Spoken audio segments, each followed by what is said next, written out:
If you could step back in time just for one night, stand on the deck of a wooden ship drifting beneath a sky untouched by light pollution, or constella's blaze with a clarity no modern eye can truly remember, would you take that chance? Not as a conqueror, not as a hero, but as a silent witness to a moment that changed the world without meaning to? That is exactly what we are going to do tonight. Because this isn't just another story about exploration. It's about the quiet before the storm, the last breath of a world whole and unseen. The final moments when two civilizations met, not with war but with wonder. And if you've ever felt drawn to the deep past, two places where history still whispers through the wind and waves, then this journey is for you. So make sure you're subscribed, that you've liked this video, that your notifications are on. Because what begins here is not just a history, but an invitation to drift into a story that has waited over 2 centuries to be told this way. The Pacific at night is not like any other sea. It does not roar or threaten, it breathes. Its surface rises and falls in long, slow undulations, like the chest of something ancient and dreaming. There are no shores in sight, no flicker of human presence for thousands of miles. Only water, stretching beyond imagination, meeting a sky so full of stars it seems to press down upon the waves. The air is warm but carries a fine mist that settles on the skin like memory. You can taste the salt on your lips, feel the gentle sway of the deck beneath your feet. Hear the soft creak of rigging as the sails catch the steady trade winds. Somewhere below, in the belly of the ship, water sloshes in casks, tools rest in their racks. And men sleep in hammocks strung close together, rising and falling slightly with the motion of the hull. Up here, on the quarterdeck, the world feels suspended. Time does not pass, lingers, as if aware of its own significance. This ship is not large by today's standards. She is made of oak and pine, held together with iron bolts and tarred rope. Her masts reaching toward the heavens like arms lifted in quiet prayer. Her name is Endeavour, though she has no nameplate, no horn, no grand announcement of her presence. She moves through the dark with a kind of humility, parting the water with a hushed ripple rather than a crash. Her lanterns glow softly along the rails, casting golden pools on the wet planks. While above, the Southern Cross burns bright and low, a constellation that few in Europe have ever seen with their own eyes. For James Cook, standing alone at the railing, this is more than navigation. It is communion. He knows these stars now, not as points of light, but as old companions, has measured their angles, recorded their movements, learned their rhythms like the beat of his own heart. And yet, for all his calculations, he cannot predict what waits beyond the next dawn. The maps he carries leave whole islands blank. The world out here is still being written. Inside the captain's cabin, the air is still and close, scented with ink, paper, and the faint musk of damp wool. A single oil lamp swings gently from the ceiling, its flame dancing in time with the ship's roll. On the desk, a journal lies open, filled with careful script and delicate sketches of coastlines that did not exist yesterday. A compass rests beside it, its needle trembling slightly as the ship turns into a new current. There are no portraits on the walls, no tokens of home, only charts pinned neatly in place, each one marked with lines that trace journeys already made and routes yet to be attempted. This is not a place of comfort, but of purpose. And yet, even here, there is a sense of reverence. Every entry in the log begins the same way. At sunrise.com, whether light breezes from the southeast. As if ritual might steady both the mind and the sea. Out on the main deck, the crew moves in quiet rhythm, speaking little, needing less. These are not adventurers seeking fortune. They're sailors, scientists, artists, and surgeons, bound together by curiosity and duty. Some sit on coils of rope mending nets or carving small figures from bone. Others lean over the side, watching the phosphorescence bloom in the ship's wake, tiny bursts of blue-green light that vanish as quickly as thoughts. One man plays a flute, its notes thin and fragile against the endless night, a melody without destination. No one asks him to stop. No one speaks over it. The music floats, unanswered, and the ocean listens. This is not discipline born of fear, but of mutual understanding. They know they are far from everything familiar. They also know they are witnessing things no one before them has seen, not just new lands. but new ways of living, new languages carried on the wind, new songs sung under different stars. And beyond the circle of lantern light, the Pacific continues. It does not care about discovery, does not wait to be found. For millennia, it has cradled islands where people live in harmony with tide and season, where knowledge is passed through chant and gesture, where the arrival of a strange ship is neither expected nor feared, but simply observed. In Tahiti, in Tonga, in Aotearoa, fires burn on beaches, children sleep in woven shelters, elders tell stories that stretch back to the beginning of the world. The stars there have names, the winds have voices. The sea is not empty, it is alive with presence. When Cook's ship appears on the horizon, it is not the start of something new, it is the beginning of change. And change, no matter how quietly it arrives, always carries loss. But tonight, none of that has happened yet. Tonight the Endeavour floats in stillness. The wind holds its breath, the stars shine with undiminished brilliance. The waves whisper against the hull like a lullaby. And somewhere, deep beneath the surface, currents move with patient certainty, guiding the ship forward whether anyone wills it or not. This moment, this precise balance between knowing and not knowing, between arrival and departures, what we are here to inhabit. Not to judge, not to explain, but to witness. To remember what it felt like to sail into the unknown, when the world was wider, quieter, and full of mystery. So let yourself settle now. Let your breath slow. Let your body sink into the gentle motion of this vessel, as if you too were part of her journey. There is no need to understand everything. There is only the sound of water, the cool air on your face, the distant call of a seabird vanishing into the dark. You are not late. You are not lost. You are exactly where you need to be, adrift in time, carried by the tides of history, listening to a story that began long ago, but has never truly ended. We will stay here for a while. We will go slowly. And when the first light touches the eastern sky, we will see what the ocean has chosen to reveal. Long before any European ship ever cut through these waters, long before a man with a sextant and a journal gave names to coastlines that already had them, the Pacific Ocean existed as a living, breathing world unto itself, vast, complete, and unaware of being called remote or undiscovered.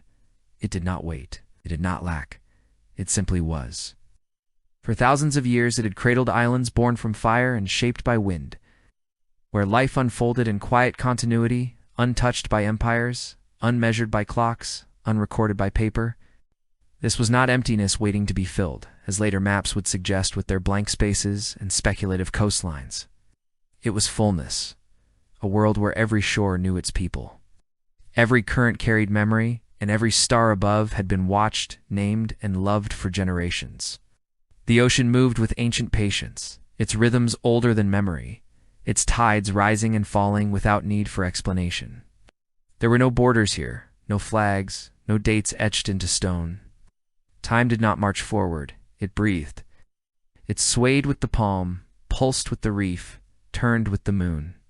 And across this immense blue plain, scattered like seeds carried on the breath of the wind, rose islands where people lived not in isolation, but in deep connection. To each other, to the sea, to the sky. They did not see themselves as small. They saw themselves as part of something greater, something sacred, something that needed no validation from beyond the horizon. Their lives were not simpler. They were different. Rich in meaning, guided by wisdom, rooted in stories that stretched back to the beginning of things. To call this world before history would be a mistake. History was here. It was spoken in chant, sung at dawn, passed down through hands that carved wood, wove cloth, paddled canoes across open sea. This was not a world awaiting discovery.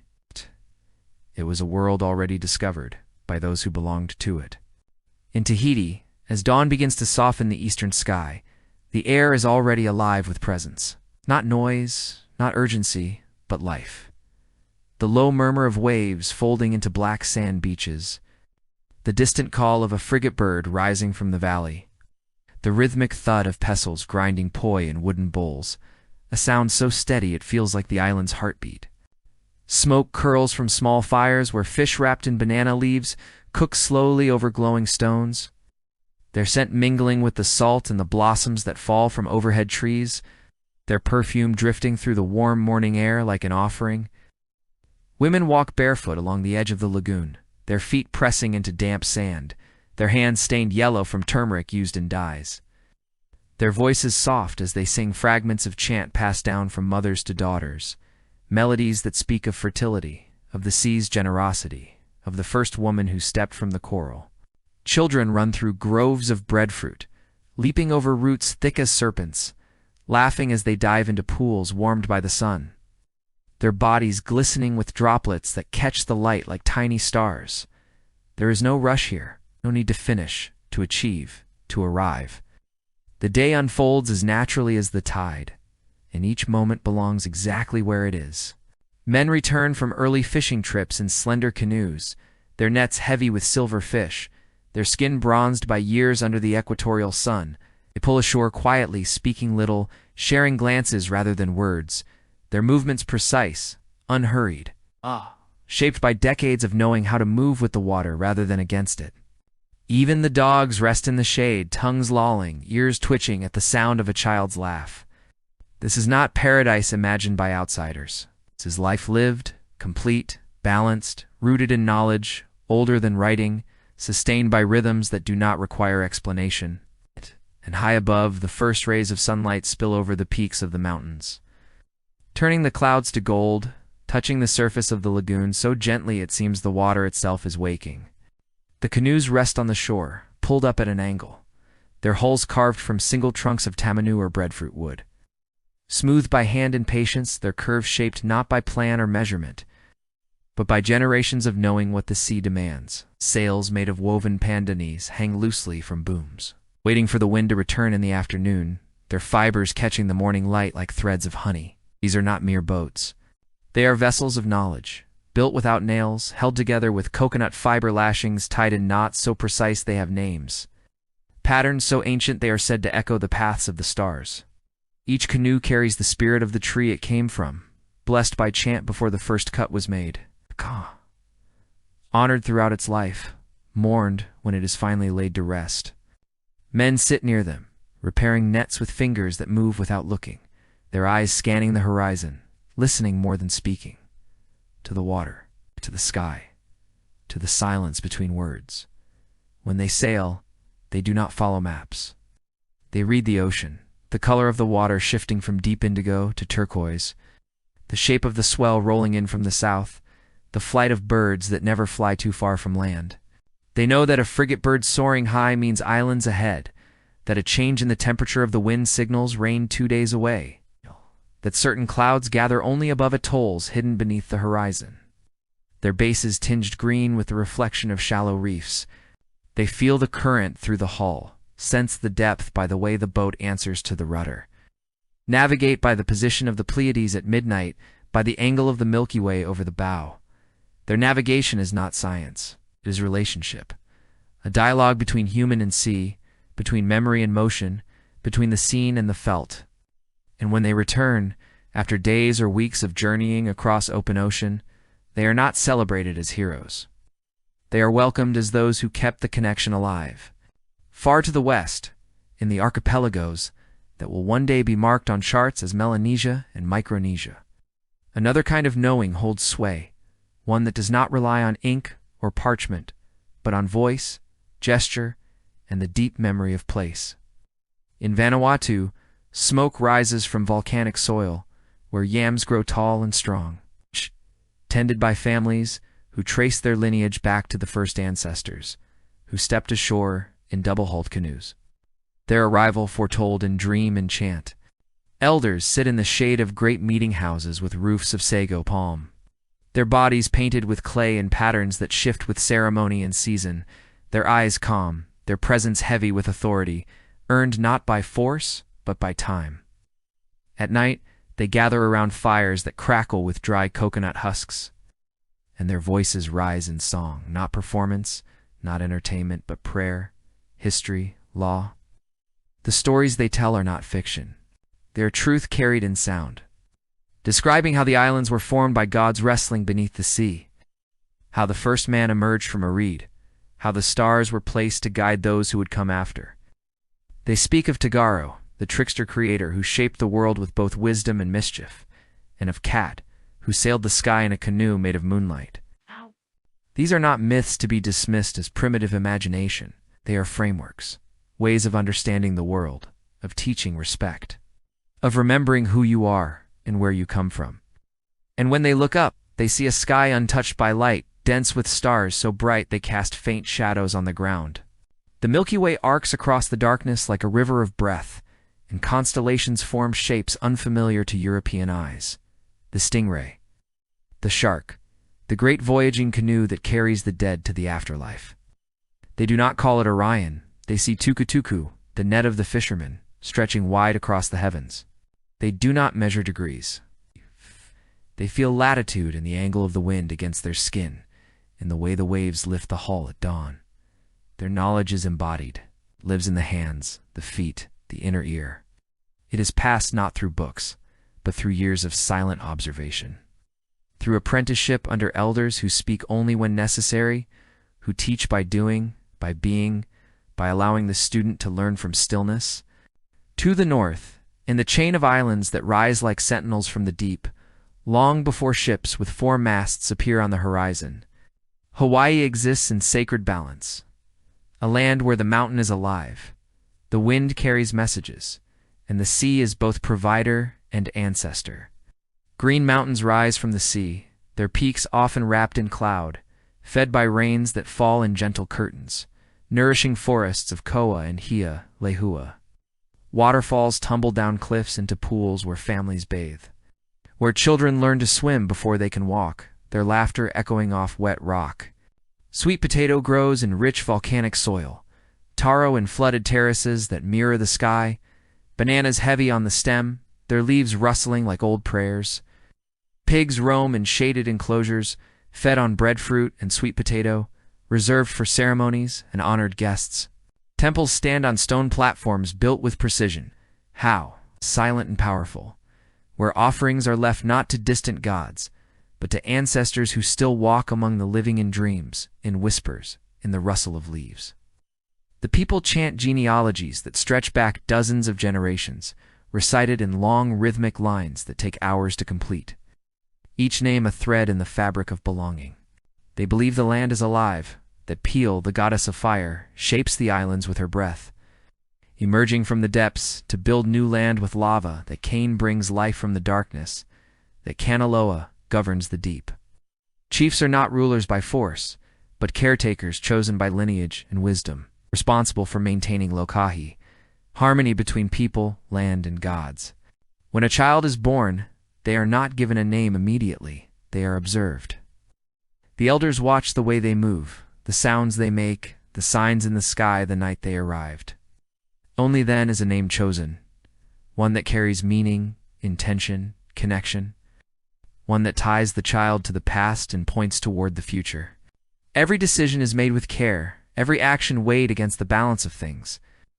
This is not a society without conflict, but one that seeks resolution through ritual, through chant, through the restoration of right relationship. And in the quiet moments when the wind stills and the waves hush, there is a sense that the land itself is watching, listening, remembering. Meanwhile, in the south, in the land that will be called Aotearoa, the morning mist rises from valleys carved by glaciers, drifting over rivers that shine like silver threads, winding through forests of rimu and kauri, where birds sing in voices found nowhere else on earth. The Mbori people live in fortified villages on hilltops, surrounded by palisades, overlooking fertile plains and coastal bays. Carvings adorn the meeting houses, telling stories of arrival, of great waka canoes that cross the ocean guided by stars and swells, following the path of migratory birds, carrying entire tribes across thousands of miles of open sea.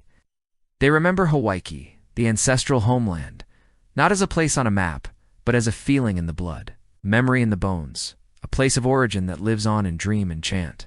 Their songs, their haka, their tattoos, all carry meaning. Every curve in a moko facial tattoo tells of lineage, of status, of deeds done, of love lost and regained. Nothing is decorative. Everything is language. They greet each other with the hongi, pressing foreheads and noses together, sharing the breath of life. Ha, the same word for spirit. To them the world is not divided between sacred and ordinary. It is all sacred.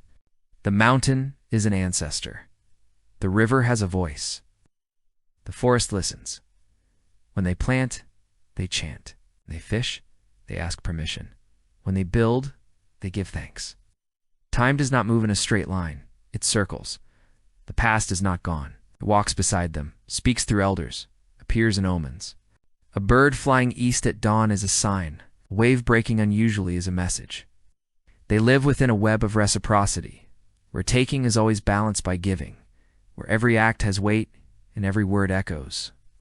And though storms come, though war sometimes flares, though grief visits every family, there is a deep undercurrent of peace. Not the absence of conflict, but the presence of balance, of knowing one's place within the greater whole. And yet, thousands of miles away, in a cold northern world of stone cities and candlelight, men gather in rooms lined with books, studying charts that fade into emptiness, vast, untouched stretches of ocean marked only with the words terra. Incognita, they speak of balance, that there must be a great southern continent to counter the lands of the north. A belief born not from evidence but from symmetry, from the desire to make the world fit a rational design. Some believe it is filled with monsters, creatures with backward feet and faces on their chests. Others imagine it lush with gold and spice, inhabited by noble savages living in innocence. But none of them have felt the warmth of equatorial sun on their skin, and have tasted the sweetness of fresh coconut water dripping from a cracked nut. None have heard the sound of a conch shell echoing across a lagoon at dusk, calling fishermen home. Their world is one of measurement, of conquest, of naming. They draw lines across paper, assign coordinates, claim ownership through ink. They do not understand that to name something is also to claim it, that to draw a border is to begin erasing another, that to map is not neutral, but an act of power. Their ships are built for speed and cargo, not for harmony with the sea. Their compasses point north, but their minds point outward, always seeking, never arriving. And though they speak of discovery, they do not see that they are the ones who are lost, disconnected from the land, estranged from the stars, adrift in a world they cannot truly know. But tonight, none of that matters. Tonight the Pacific breathes in its own rhythm. The waves roll gently against coral reefs, folding into shore with a sound like whispered secrets. The stars burn with undiminished clarity, reflecting on the water so perfectly it seems the ocean holds the sky within its depths. Fires glow on beaches where elders tell stories that will outlive empires, their voices rising and falling like the tide. Canoes rest on the sand, ready not for war, but for journey. Their hulls cool in the night air, their sails folded like sleeping wings. Children sleep in woven shelters, dreaming dreams that belong only to them, untouched by the weight of history yet to come. The wind moves across the water, carrying no urgency, no destination, only the quiet certainty of continuation. This is the world as it was, whole, complete. Unnamed by those who would later write its history, a world where every island already had a story, every people already knew their place, every shore already sang with meaning, and though ships will come, though maps will change, though languages will fade, the essence remains. Beneath the surface, in the deep currents of memory, in the way the tide still returns, in the way the stars still shine, this world is not lost, is remembered quietly, patiently, as if waiting not for discovery, but for recognition. So let yourself rest here, in this stillness before movement, in this silence before echo. Feel the warmth of sun-baked rock beneath your feet. Hear the distant rhythm of waves folding into shore. Smell the salt, the blossoms, the smoke of evening fires carried on the breeze. This is not the past as absence. It is presence, deep, quiet, and alive. And for now, nothing is missing. Nothing needs to be found. The world is exactly as it should be. We will stay here a while longer. We will not rush. We will simply be adrift in a time when the ocean was not a highway, but a home. There was no moment when James Cook decided to become a sailor. There was no thunderclap, no vision, no sudden calling from the sea that split the sky with lightning or spoken voices only he could hear. His path did not begin with adventure, but with silence, the deep, unbroken quiet of a childhood spent in the village of Marton, nestled between rolling hills and open sky in the north of England, where the wind carried the scent of damp earth after rain, where sheep grazed on distant slopes, and where the days passed in rhythm with the turning seasons, measured not by clocks but by light and labor.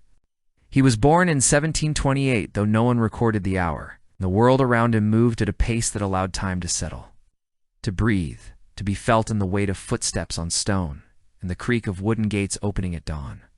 His father was a master collier, working the land, tending fires, shaping coal for fuel. A man of strength and routine who rose before sunrise and returned home with soot on his hands and exhaustion in his bones. Their home stood close to the land, humble and strong, its walls built from stone gathered from nearby fields, its roof thick with moss, its windows small and dark, holding warmth like a secret. Inside, the air was always warm, scented with peat smoke curling from the hearth, the faint sweetness of stews simmering over the fire, the soft rustle of linen being folded after washing day. There were many children, and little room for excess, but there was also a kind of order, a sense that each day had its place, each task its purpose, each person their role within the whole. It was not a life of comfort, but it was steady, grounded, rooted in what could be seen, touched, known. And within this stillness, young James grew, not loud, not restless, but watchful, already shaped by a quiet that would follow him across oceans. From an early age, James moved through the world with a kind of stillness that set him apart. He did not speak often, and when he did, his words came slowly, measured, as if he weighed each one before letting it go, afraid of saying too much or too little. He watched more than he acted. He listened more than he answered. While other boys ran wild across the moors, shouting and throwing stones, racing each other through bracken and gorse, he would sit on a low wall near the edge of the pasture, knees drawn to his chest, eyes fixed on the horizon, following the flight of birds as they crossed the sky in perfect lines, their wings cutting through the wind without effort. He noticed things others missed, the way shadows lengthened in late afternoon, stretching like fingers across the fields, how the wind shifted just before rain, carrying a colder breath from the east, the subtle changes in the color of the clouds, silver-edged in the morning, bruised purple before dusk, that hinted at storms still far away. He did not name these observations. He simply held them. They lived inside him like memories waiting to be used, like seeds buried in soil, waiting for the right season to grow. He learned the names of trees by touch, the rough bark of oak, the smooth skin of birch, and could tell the time of day by the angle of sunlight on the church steeple. He did not boast of this knowledge, did not seek attention. He simply knew, quietly, steadily, as if the world had whispered its patterns directly into his mind. Even as a child, he seemed to carry a kind of gravity, a presence that made adults pause when he entered a room, not because he demanded it, but because his silence felt full, like a cup held carefully, brimming with something unspoken. His first true encounter with the sea came not by choice, but by necessity. At 17, he was apprenticed to a shopkeeper in the coastal town of Staithes, a small harbor nestled along the North Sea, where fishing boats returned at dusk with nets heavy and sails worn thin, their crews moving with the tired grace of men who had wrestled the water all day. It was meant to be a simple trade, mending clothes, measuring cloth, keeping accounts in a ledger with ink-stained fingers, but something happened the moment he stepped onto the shore. The smell of salt filled his lungs, sharp and ancient, carrying with it the memory of tides and distance. The sound of waves folding into rock reached into his chest, a rhythm older than speech.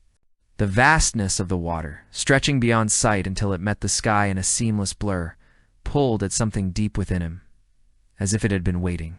He began to spend every free moment on the docks, watching the fishermen mend their gear, listening to their stories of storms survived and fish caught under moonlight, learning the names of tides, flood and ebb, spring and neap, and the different winds, the nor'wester that brought clear skies, the sou'easter that carried fog. He learned how to tie knots, bowline, clove, hitch, reef knot, their loops and twists forming in his hands like second thoughts. He asked questions quietly, never demanding, and the men, sensing his sincerity, began to answer. Slowly, without realizing it, he stopped thinking of himself as a shopkeeper's apprentice. He began to feel like someone who belonged to the sea, not as a master, not as a conqueror, but as a witness, a learner, a man beginning to understand a language spoken in swells and currents. When he joined the merchant navy a short time later, it was not with fanfare, but with a quiet resolve that required no announcement. He boarded his first ship, the Freelove, not as an officer, but as an ordinary seaman, hands raw from hauling ropes. Body swaying with the unfamiliar motion of the deck, stomach unsettled by the endless roll of the waves. The work was hard, scrubbing decks until his knuckles bled, coiling lines in tight spirals, standing watch through cold nights when the stars burned with indifferent clarity. But he did not complain. He absorbed everything. He studied the way the sails caught the wind, how the rudder responded to pressure, how the ship breathed with the swell, rising and falling like a living thing. He watched the officers navigate by sun and stars using sextants and charts that looked more like guesses than truth. And though he had no formal education, he taught himself mathematics at night. Hunched over a flickering lamp in the cramped forecastle, copying numbers from borrowed books, tracing angles with a piece of chalk on wood. He did not seek rank. He sought understanding. Slowly, steadily, the sea began to reveal its patterns to him.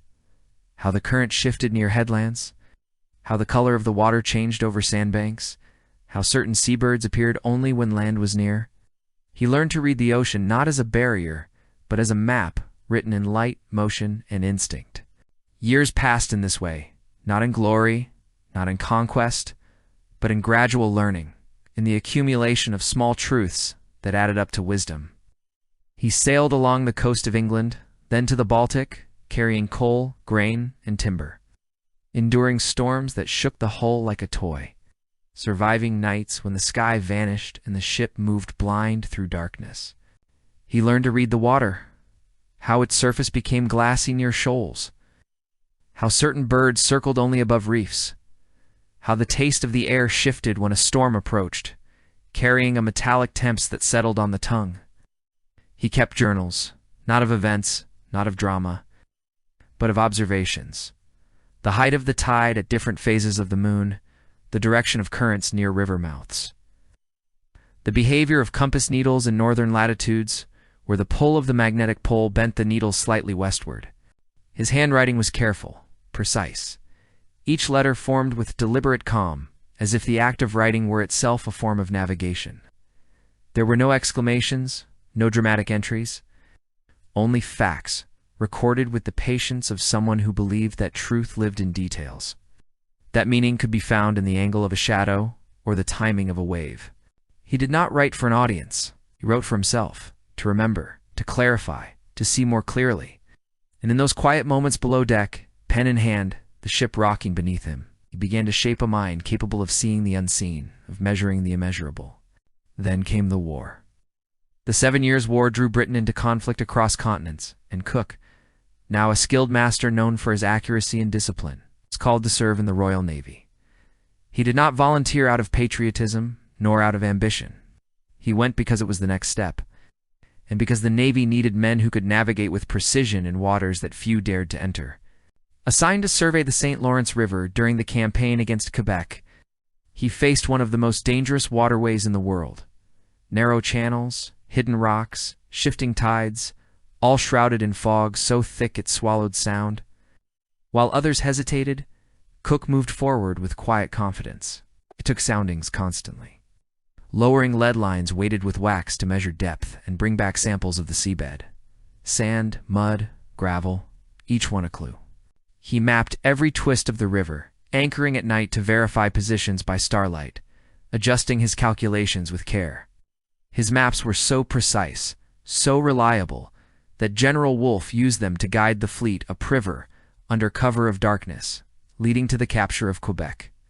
For the first time, Cook was noticed, not for bravery in battle, not for swordplay or shouting orders, but for clarity in uncertainty, for seeing what others could not, for bringing order to chaos with nothing but observation and patience. Yet even then he did not change. He returned to his cabin after long watches, wrote his notes by lamplight, and fell asleep to the sound of water against the hull. He did not speak of his achievements. He did not seek praise. When offered promotions, he accepted them only if they allowed him to keep working, to keep measuring, to keep sailing. To those who knew him, he was not cold, but deeply focused, a man whose emotions ran deep beneath a calm surface, like currents beneath still water. He was fair to his crew, firm when necessary, but never cruel. He insisted on clean ships, proper food, and regular airing of bedding. Small acts that saved lives from scurvy and disease, long before medicine understood why. Did not preach, simply led by quiet example. And yet, beneath this disciplined exterior, there was a longing, not for fame, not for conquest, but for the edge of the known world. He had seen enough maps to know where they ended.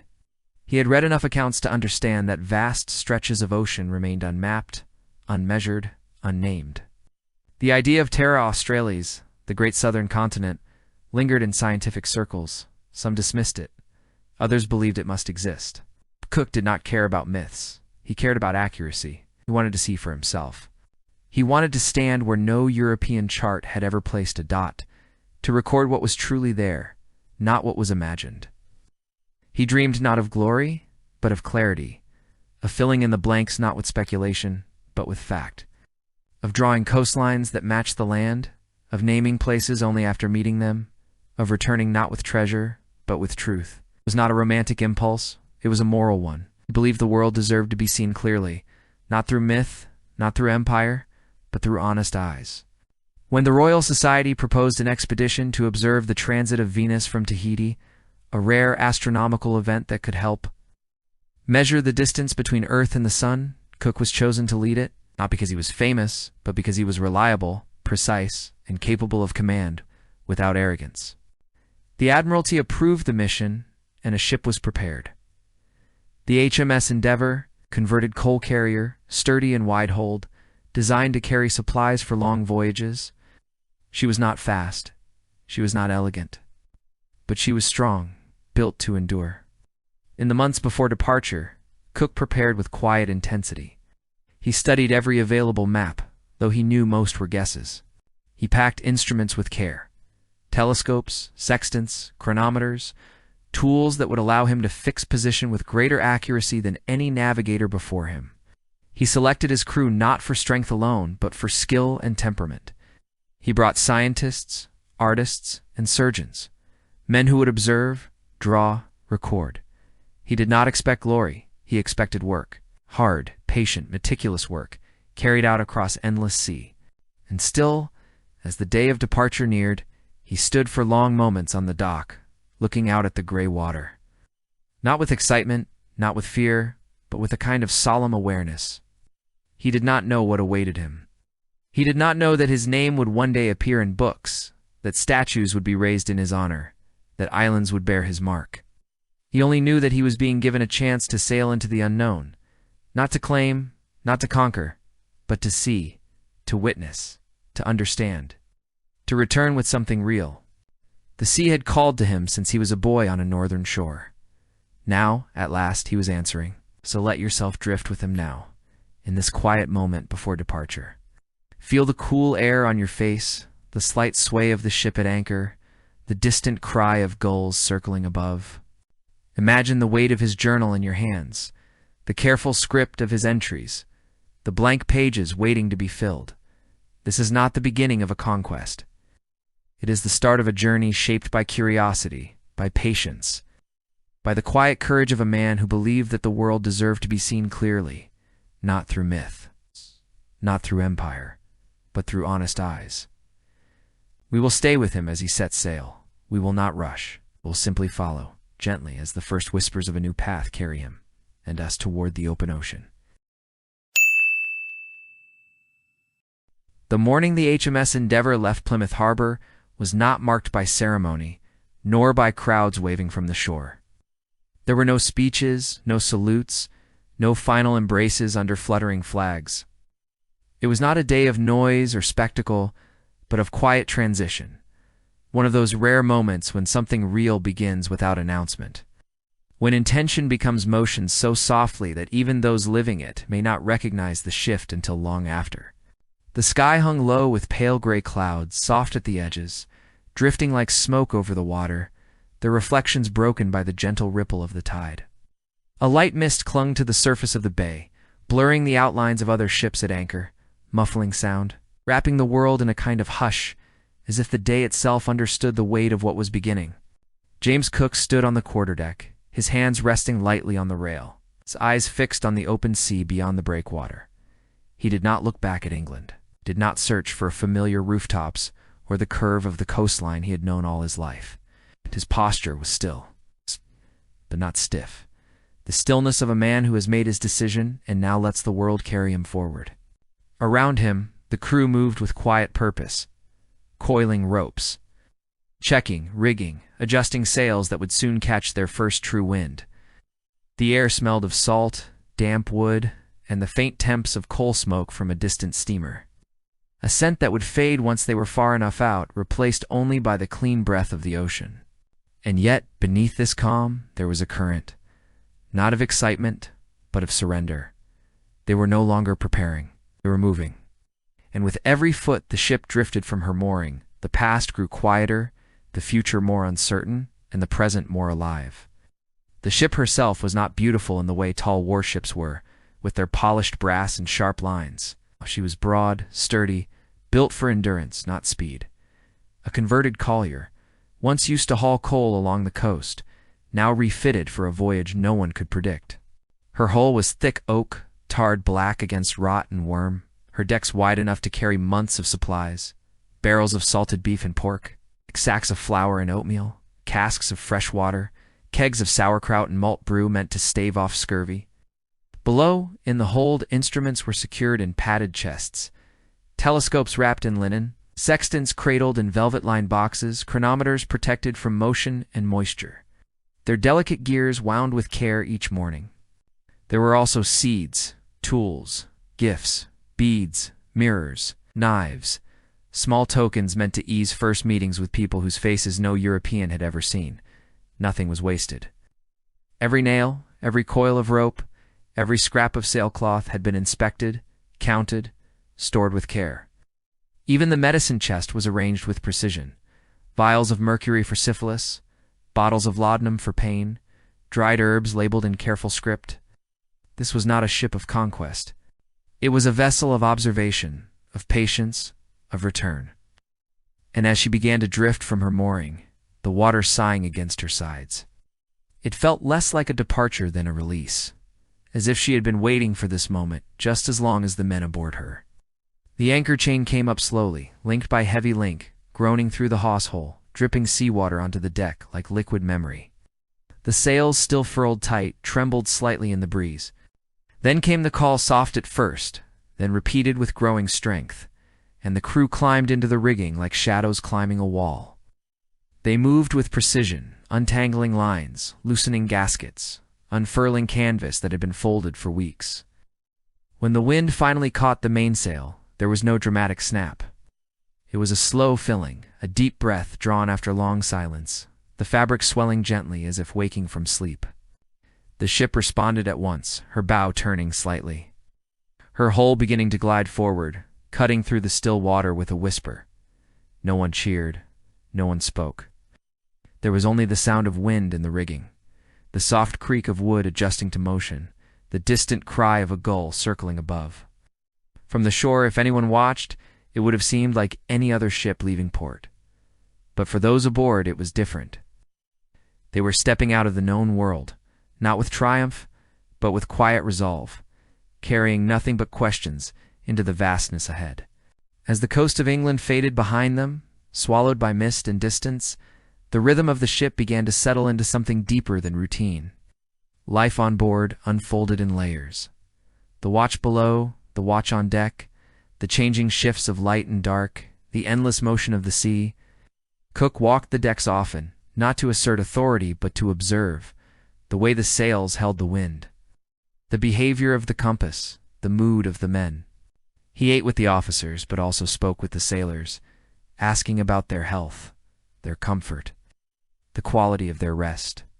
He kept his journal close, writing each evening by lamplight, his script careful and steady, recording the day's course, the weather, the sightings, a flock of gannets skimming the waves, a streak of phosphorescence in the wake, the angle of the sun at noon measured with the sextant. He did not write of excitement or fear. He wrote of facts, of patterns, of the slow accumulation of knowledge.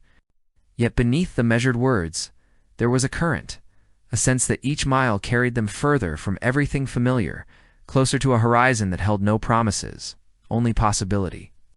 The nights were long and star-filled, the stars brighter here than any of them had ever seen, unblurred by city lights or smoke. Men lay on the deck after their watches, staring upward, tracing constellations they had read about but never truly known. Some whispered names, Orion, Ursa Major, as if speaking to old friends. Others fell silent, overwhelmed by the sheer scale of the sky. Cook would stand alone at times, hands behind his back, watching the same stars, thinking not of navigation alone, but of how small a ship was beneath such immensity. Thought of Tahiti, not as a destination, but as a point of contact, a place where two worlds might meet without violence. He hoped for clarity. He feared misunderstanding. But he did not turn back. There was no turning back now. They sailed south first, following the coast of Portugal, then into the open Atlantic, where the waves grew longer, the sky wider, the stars brighter each night. The air warmed gradually, losing its northern chill, carrying now the faintest hint of tropical moisture. A sweetness, almost imperceptible at first, like the memory of fruit. Men stripped to their shirts, mended nets in the sunlight, played quiet games with dice or cards, their laughter softer than it had been in port. Ow. The scientists moved among them, sketching the ship, noting the behavior of seabirds, preparing their instruments for the observations to come. Ow. One artist spent hours drawing the curve of the hull against the sunset, capturing the way light bled into water, how the colors shifted from gold to violet to indigo. Another studied the movement of clouds, trying to predict storms before they arrived, comparing notes with the master of the watch. Cook encouraged this work, not out of vanity, but because he believed that seeing clearly was an act of respect, for the sea, for the unknown, for the people they might meet. He did not want impressions, he wanted records, drawings that matched the shape of a wave. Notes that described the exact shade of blue at twilight, measurements taken with honesty and care. He knew that later generations would rely on these pages, that maps would be drawn from them, that stories would be told. And so he insisted on accuracy, not as a cold rule, but as a moral duty. To map falsely was to mislead. To record truthfully was to honor what existed, whether or not it bore a name.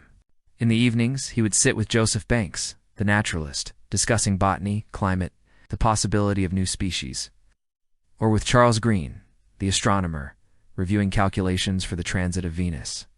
These conversations were not loud. They were murmured over tea beneath the glow of a lantern, surrounded by the soft creak of the ship and the distant murmur of the sea. When they reached Madeira, they anchored briefly to take on fresh water and provisions. The island rose from the sea like a green fortress, terraced with vineyards, wrapped in cloud, its cliffs rising steeply from the water. People came to the shore, curious but cautious, watching the strange ship from a distance, their figures small against the rocky coast. Trade was conducted with gestures, with smiles, with offerings of fruit and wine exchanged for cloth and trinkets. Cook observed it all without interference, allowing contact to unfold slowly, naturally. He did not allow weapons to be displayed, did not permit theft. When a sailor tried to take a basket without payment, Cook ordered it returned and insisted on fair exchange. It was not kindness for its own sake. It was principle. The belief that even small moments mattered, that the way you entered a place shaped how you would be remembered. He had read accounts of other expeditions, of violence, of disease, of broken trust, and he resolved to do otherwise. It's not out of naivety, but out of conviction. As they sailed away, the island shrinking behind them, he stood at the rail, watching until the last trace of green vanished below the horizon. There would be other lands, their shores. But this was the first real step, the first time they had touched another world and left without conflict. And in that quiet absence of drama, there was a victory. The proof that meeting did not require taking. That presence could be peaceful, that a ship could pass through a place and leave only gratitude behind. Then came the true test, the crossing of the equator. The days grew hotter, the air heavier, pressing down like a blanket. The sails often hung limp, the ship drifting under a sky of unbroken blue. Men wiped sweat from their brows, slept in the shade of sails, drank lemon water to stay strong. At night the stars burned with fierce clarity, undimmed by cloud or city light. The Southern Cross appeared low on the horizon, a constellation Cook had studied in books. Now seen with his own eyes, a silent marker of how far they had come. He took readings constantly, comparing the position of stars, calibrating his instruments, ensuring that every measurement was as true as human hands could make it. He knew that error accumulated. A degree misplaced today could mean missing an island tomorrow. So he checked, rechecked, and checked again. It's not out of doubt, but out of devotion to accuracy. To him, navigation was not just science, it was ethics. To map falsely was to mislead. To record truthfully was to honor what existed, whether or not it bore a name. He spent hours on the quarterdeck, sextant in hand, waiting for the sun to peak, marking its height with precision. He recorded the temperature of the water, the color of the sky at dawn, the behavior of flying fish that leapt from the waves like silver sparks. He noted the change in the wind, how it shifted from northeast to east, how it carried a different humidity, a different smell. Every detail was a thread in the tapestry of understanding. And still, as the weeks passed, something shifted within the crew. Not fear, not rebellion, but a quiet awareness that they were no longer part of the world they had left. Letters from home would not reach them. News would not follow. They were adrift in time, moving forward without echo. Some found comfort in routine. Others stared at the horizon for hours, as if searching for a sign. Cook did not dismiss this silence. He carried it too. He dreamed of coastlines he had never seen, woke with the feeling of standing on a beach where the sand was white and the palms bent toward the sea. He did not speak of these dreams, but in his journal, he wrote of a sense of nearing, not land. Not yet, but the edge of something real, something waiting to be met. So let yourself drift with them now, in this long passage across the open sea. Feel the warmth of the sun on your skin, the gentle sway of the deck beneath you, the soft creak of wood and the stillness between waves. Imagine the weight of the compass in your hand, the quiet voice of the wind in the rigging, the endless stretch of water meeting sky. This is not a journey of haste. It is a pilgrimage of patience. Each day carries them forward, not toward glory, but toward sight. Toward the moment when the first island will rise from the ocean, not as a prize, but as a presence. You are not far from it now. You are floating in the space between what was and what will be, listening to the quiet steps of a journey just beginning. There is no need to rush. There's only the rhythm of the sea, the breath of the wind, the slow turning of the world. Rest here. Breathe deeply, and know that you are not lost. You are exactly where you need to be, carried forward by something greater than yourself, toward a horizon that waits, quietly, for your arrival. There is a moment just before land appears, when the sea changes. Not with drama, not with warning, but with the quiet certainty of something ancient returning to memory. For weeks, the horizon has been seamless, a line where sky and ocean meet without interruption, stretching in every direction as if the world were made only of water and light. But now, far ahead, a smudge rises from the surface. First is mist, then is shape, then is certainty. It does not announce itself with sound or suddenness. It emerges slowly, like a thought forming in the mind, like a name remembered after years of forgetting. And as the Endeavour moves toward it, every soul aboard feels the same quiet tremor beneath the ribs. They are no longer alone.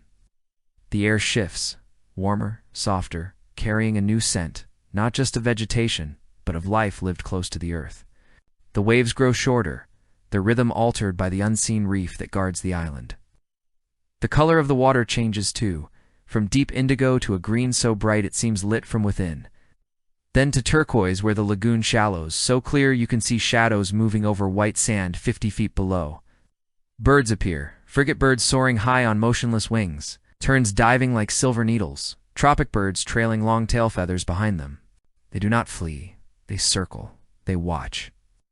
And in their flight there is knowledge. This place is inhabited, known, held. Cook stands at the rail. His hands resting lightly on the wood, his eyes fixed on the growing shape. He does not speak.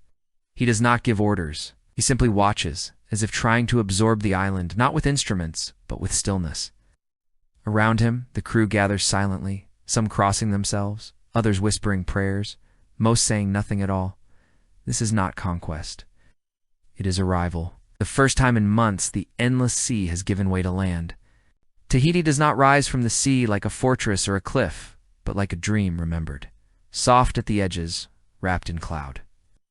Her mountains emerging slowly from the haze, their peaks hidden as if by design, their slopes thick with jungles so dense it seems to pulse with life. Breadfruit trees tower above the canopy, their broad leaves catching the sunlight while banana plants cluster in shaded valleys, their stems swollen with fruit. Palm trees bend toward the shore, their fronds whispering in the wind, their trunks scarred by climbing knives used to harvest coconuts. The reef surrounding the island breaks the swell into gentle ripples, turning the lagoon within into a vast pool of turquoise, so clear you can see the patterns of coral beneath. The darting flashes of parrotfish and surgeonfish, the slow glide of a ray across the sand. Smoke curls from small fires along the beach. Not frantic, not urgent, but domestic, rising in thin lines that vanish into the warm air. Canoes rest on the shore, pulled up at angles, their hulls dark against the pale sand, their sails folded like sleeping wings. People move near the water's edge, men mending nets, women weaving mats, children running barefoot through shallow pools left by the tide. Some pause to look out, not with alarm, not with fear, but with curiosity, as if this moment had been expected or foretold in chant, or carried in the stories of ancestors who once arrived from distant seas. There is no panic, no gathering of weapons, only observation, a mutual gaze across water. And in that silence, something sacred begins, not with a declaration, but with a breath held between two worlds. Cook does not order the ship closer all at once. He gives the command slowly, cautiously, his voice low, measured, as if afraid of breaking the stillness. They anchor beyond the reef, in deep water, where the hull will not strike stone, where the ship can ride the swell without danger. Then silence. The sails are lowered. The rigging slackens. The engines of the modern world do not exist here, only wind, wave, and wood. From the deck, the crew watches. No one speaks. The air is warm, still, carrying the scent of blossoms. Tiare sweet and heavy, like honey mixed with salt, and the faint temps of roasting fish. Somewhere faintly, a conch shell sounds, a single note, deep and resonant, echoing across the water like a greeting or a warning or a prayer offered to the sea. It does not demand an answer, simply is. And in that sound, something shifts. This is not empty land. It is inhabited, known, held. The island does not wait to be discovered. It has always been complete. And as the last echo fades, Cook turns to his men. He does not raise his voice. He does not gesture. He simply nods. When the first boat is lowered, it is not with fanfare, but with care. Ropes uncoiled slowly, oars placed gently, the dinghy eased into the water with barely a splash. He descends into it, not at the front like a conqueror, but among his men, his posture calm, his face open. He wears no sword. His uniform is clean, but simple. He carries instruments, a telescope, a notebook, but also gifts, strings of glass beads, bolts of red cloth, small mirrors that catch the sun. As they row toward the shore, the motion of the oars cuts through the stillness, each stroke sending small ripples outward, expanding in perfect circles. On the beach, more people gather.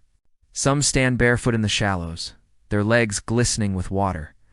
Others remain under the shade of trees, watching.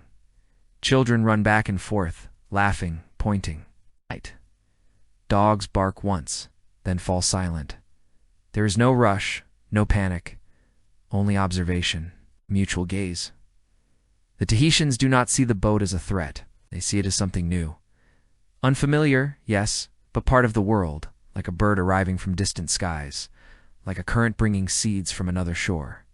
And what they see is not a hero, not a god, not even a king. They see a man, pale, tired, dressed strangely, but moving with calm. They notice how he steps onto the sand without claiming it, how he pauses, looks around, takes it in, how he does not stride forward but waits. They hear his voice, low and careful, speaking words they do not understand, but delivered without force, without demand. One elder steps forward, not young, not hurried. His body marked with tattoos that tell stories older than memory. Spirals and waves inked into skin that map journeys across sea and time. He wears a crown of red feathers tied with coconut fiber, and around his neck hangs a pendant carved from whalebone. He does not speak loudly. He places a garland of flowers around Cook's neck. Not in submission, not in worship, but in welcome. The gesture is not for the visitor alone. It is for the moment, for the meeting, for the fact that two worlds, long separated by ocean and silence, have found each other, not through war, but through stillness. The flowers are fresh. Tiare and hibiscus, their petals soft, their scent rising in the warmth. Cook does not flinch, does not smile broadly. He bows slightly, placing his hand over his heart. And in that exchange, wordless, weightless, profound, something fragile and rare is born. Trust, not yet understanding, not yet friendship, but the possibility of both. Round them, life continues. A child laughs, a dog barks.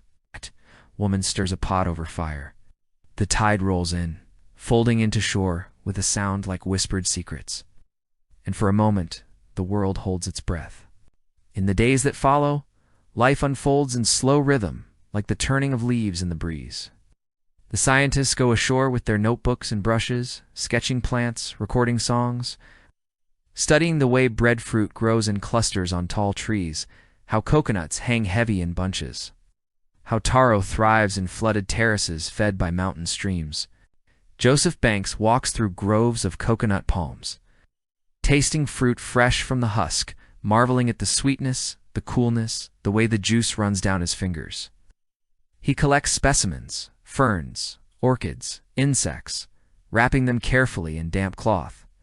The artist Sidney Parkinson fills page after page with drawings of birds unlike any in Europe, crimson honeyweeders with curved beaks, black and white terns with forked tails, frigate birds soaring high above, their wingspan wider than a man is tall. He draws the people too, their faces, their postures, the way they wear their hair, the patterns inked into their skin, the expressions in their eyes. He does not idealize. He observes. And in his lines there is respect not of exoticism but of personhood. Meanwhile, the Tahitians watch them back. They touch the fabric of their clothes, examine the buttons, laugh at the strange hats. They mimic the way they write, tracing imaginary letters in the sand with sticks. They teach them words. Tayo, meaning friend, ally, kin. Tu, spirit, va, water, noho, to sit, to stay. They show them how to open coconuts with a sharp rock, how to weave mats from pandanus leaves, how to dance under the stars, their bodies moving in fluid motions that tell stories of gods and voyages. At night, fires glow along the beach. Men chant genealogies that stretch back generations, their voices rising and falling like waves. Women sing melodies that linger in the air long after they end. Children fall asleep in woven shelters, curled beneath blankets of bark cloth. Their breathing slow, their dreams untouched by history. The stars burn with fierce clarity, undimmed by smoke or city light. The Milky Way arcs across the sky like a river of breath, and somewhere, between the ship and the shore, between language and silence, something begins to grow. Not conquest, not conversion, but understanding. Fragile, temporary, real. Cook walks the beach often, alone, hands behind his back, watching the tide come in. The sun set behind the mountains, the colors bleed from gold to violet to indigo. He does not claim the land, he does not plant a flag, he records its position, yes. Latitude, longitude, depth of the bay, but he writes more about the people, about their kindness, about their skill with canoes, how they navigate by stars and swells, how they build vessels without nails, held together with coconut fiber lashings, tied in knots that have names, about the way they treat illness with herbs and chant, how they heal fractures with splints of bamboo, how they ease pain with poultices of crushed leaves. In his journal, he calls them noble, not because they are primitive, not because they live in innocence, but because they live with dignity, with order, with a sense of belonging he has rarely seen. He notes their generosity, their laughter, the ease with which they share food, how no one goes hungry, how elders are honored, how children are taught by doing, not by shouting. He sees no poverty, no hunger, no fear. He sees a society complete in itself, whole, balanced. And though he knows others will come after him, that ships will follow, that maps will change, that names will be written over older ones, he writes nothing of possession, only of presence, only of what he sees. And in those pages there is a quiet plea, not spoken, but felt, that this world be remembered, not as discovered, but as met. But beneath this peace, there are undercurrents, small things, barely noticed at first, like pebbles dropped into still water, a sailor who takes a fishing net without asking, a gift given with expectation of return, a misunderstanding over a tool left behind, picked up by a child who did not know it was not meant to be kept. These moments pass quickly, smoothed over by gestures, by smiles, by the shared meal that follows. Yet they leave a trace, like a ripple spreading outward, unseen but felt. The Tahitians do not speak of it, but they remember. And Cook, in his quiet way, senses it too. He increases the guard. He reminds his men to ask before taking. He insists on fair exchange, not because he fears conflict, not because he doubts their goodwill, but because he understands that trust, once broken, cannot be remade with maps or medals, that a single act of disrespect can unravel weeks of careful harmony. And so he walks the line with care, not as a ruler, but as a guest. He eats what is offered, accepts gifts without demanding more. He listens more than he speaks. And in doing so, he honors not just the people, but the moment. This rare window when two worlds could meet without violence, without greed, without the weight of empire. Still, the days pass in beauty. The astronomers set up their observatory on a small plateau near the shore, building a wooden enclosure to protect their instruments from wind and rain. When the day of the transit of Venus arrives, the sky is clear. The sun rises over the mountains, casting golden light across the lagoon, turning the water into liquid fire. Cook and Green stand together, telescopes trained on the sky, waiting for the tiny black dot of Venus to cross the solar disk. The Tahitians watch from a distance, not with confusion, not with indifference, but with interest. Some point upward, murmuring names of their own stars. Totoru, the canoe of Tamarareti, Matariki, the eyes of the sky. Others sit quietly, as if witnessing a ritual, and when it is done, there is no celebration, no cheering, only a quiet satisfaction. The knowledge that something important has been recorded, not just for science, but for time. Later, Cook will write that the observation was successful, that the data is precise. But in the margin, in smaller script, he adds, the people watched with dignity. They did not mock our instruments. They shared the sky with us. And in that sentence, there is more truth than in all the maps that will follow.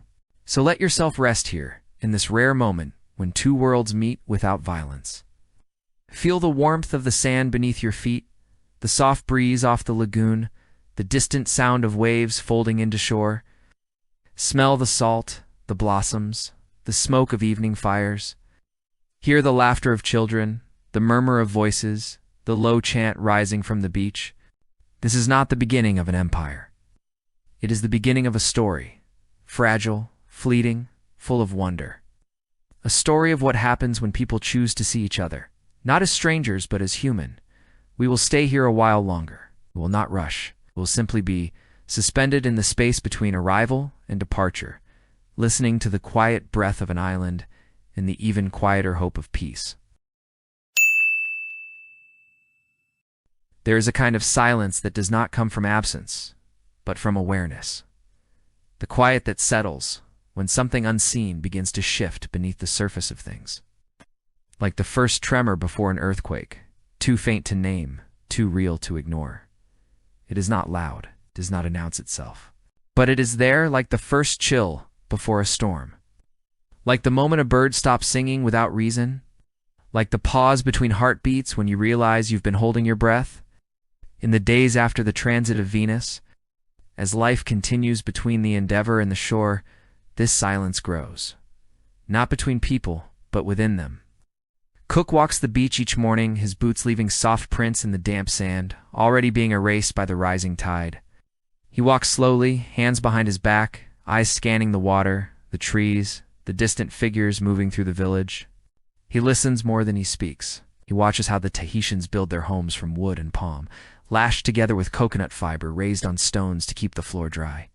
He sees how they fish with bone hooks and woven nets, how children learn by imitation, never by scolding, how elders sit in the shade, their bodies marked with tattoos that tell stories older than memory. He sees order, harmony, a way of being that feels complete, balanced, whole, not because it lacks, but because it knows its place in the world.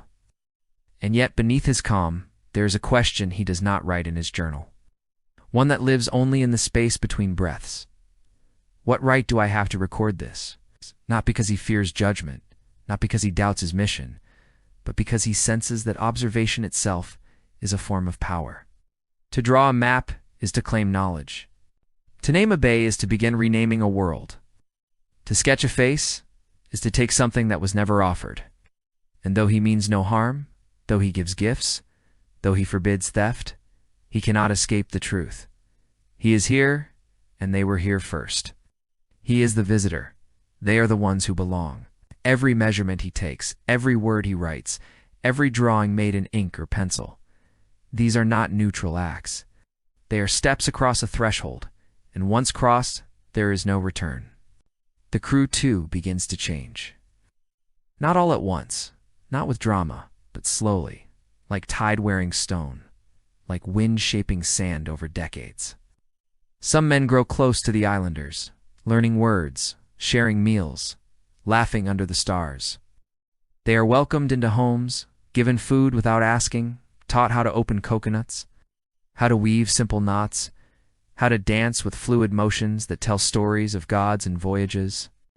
One sailor, a young man from Cornwall named Thomas, spends hours watching an elder carve a canoe paddle, studying the rhythm of the knife, the curve of the wood, the way the grain guides the blade. He does not try to take it. He simply watches, until one day, the old man places it in his hands, a gift offered freely, with a nod and a smile.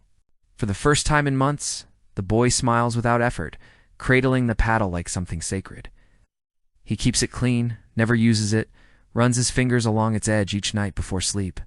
But others are different. They see abundance and think of lack. They see generosity and wonder why it should last. A few begin to take small things. A fishing hook left on the sand, a piece of cloth hanging to dry, a wooden bowl near a fire. Nothing valuable, nothing irreplaceable. But taken without asking, when Cook learns of it, he does not shout, calls the men together, his voice low, steady, carrying weight not from anger, but from disappointment, the quiet sorrow of someone who had hoped for better. He reminds them of the agreement. Nothing is to be taken without permission. That trust is not a tool, but a thread, delicate, essential, easily broken. He returns what was stolen, personally, placing each item back where it belongs, meeting the eyes of those who notice. No speech, no ceremony, just action. And still he knows it will happen again. Not because his men are cruel, not because they wish harm, but because habit runs deep. Because power does not always wear a sword. Sometimes it wears curiosity, convenience, the quiet assumption that what is different can be claimed, that what is given freely can also be taken. And in that unspoken belief, there is a seed, small now, almost invisible, but growing. Meanwhile, the Tahitians watch. They do not confront, they do not accuse, but they remember. An elder sits by the fire at night, turning a stolen spoon in his hands, not with rage, not with bitterness, but with sorrow. It was made by his son, carved from breadfruit wood, smoothed with coral, shaped to stir poi during feasts. It had no price, but it had meaning, of family, of skill, of continuity.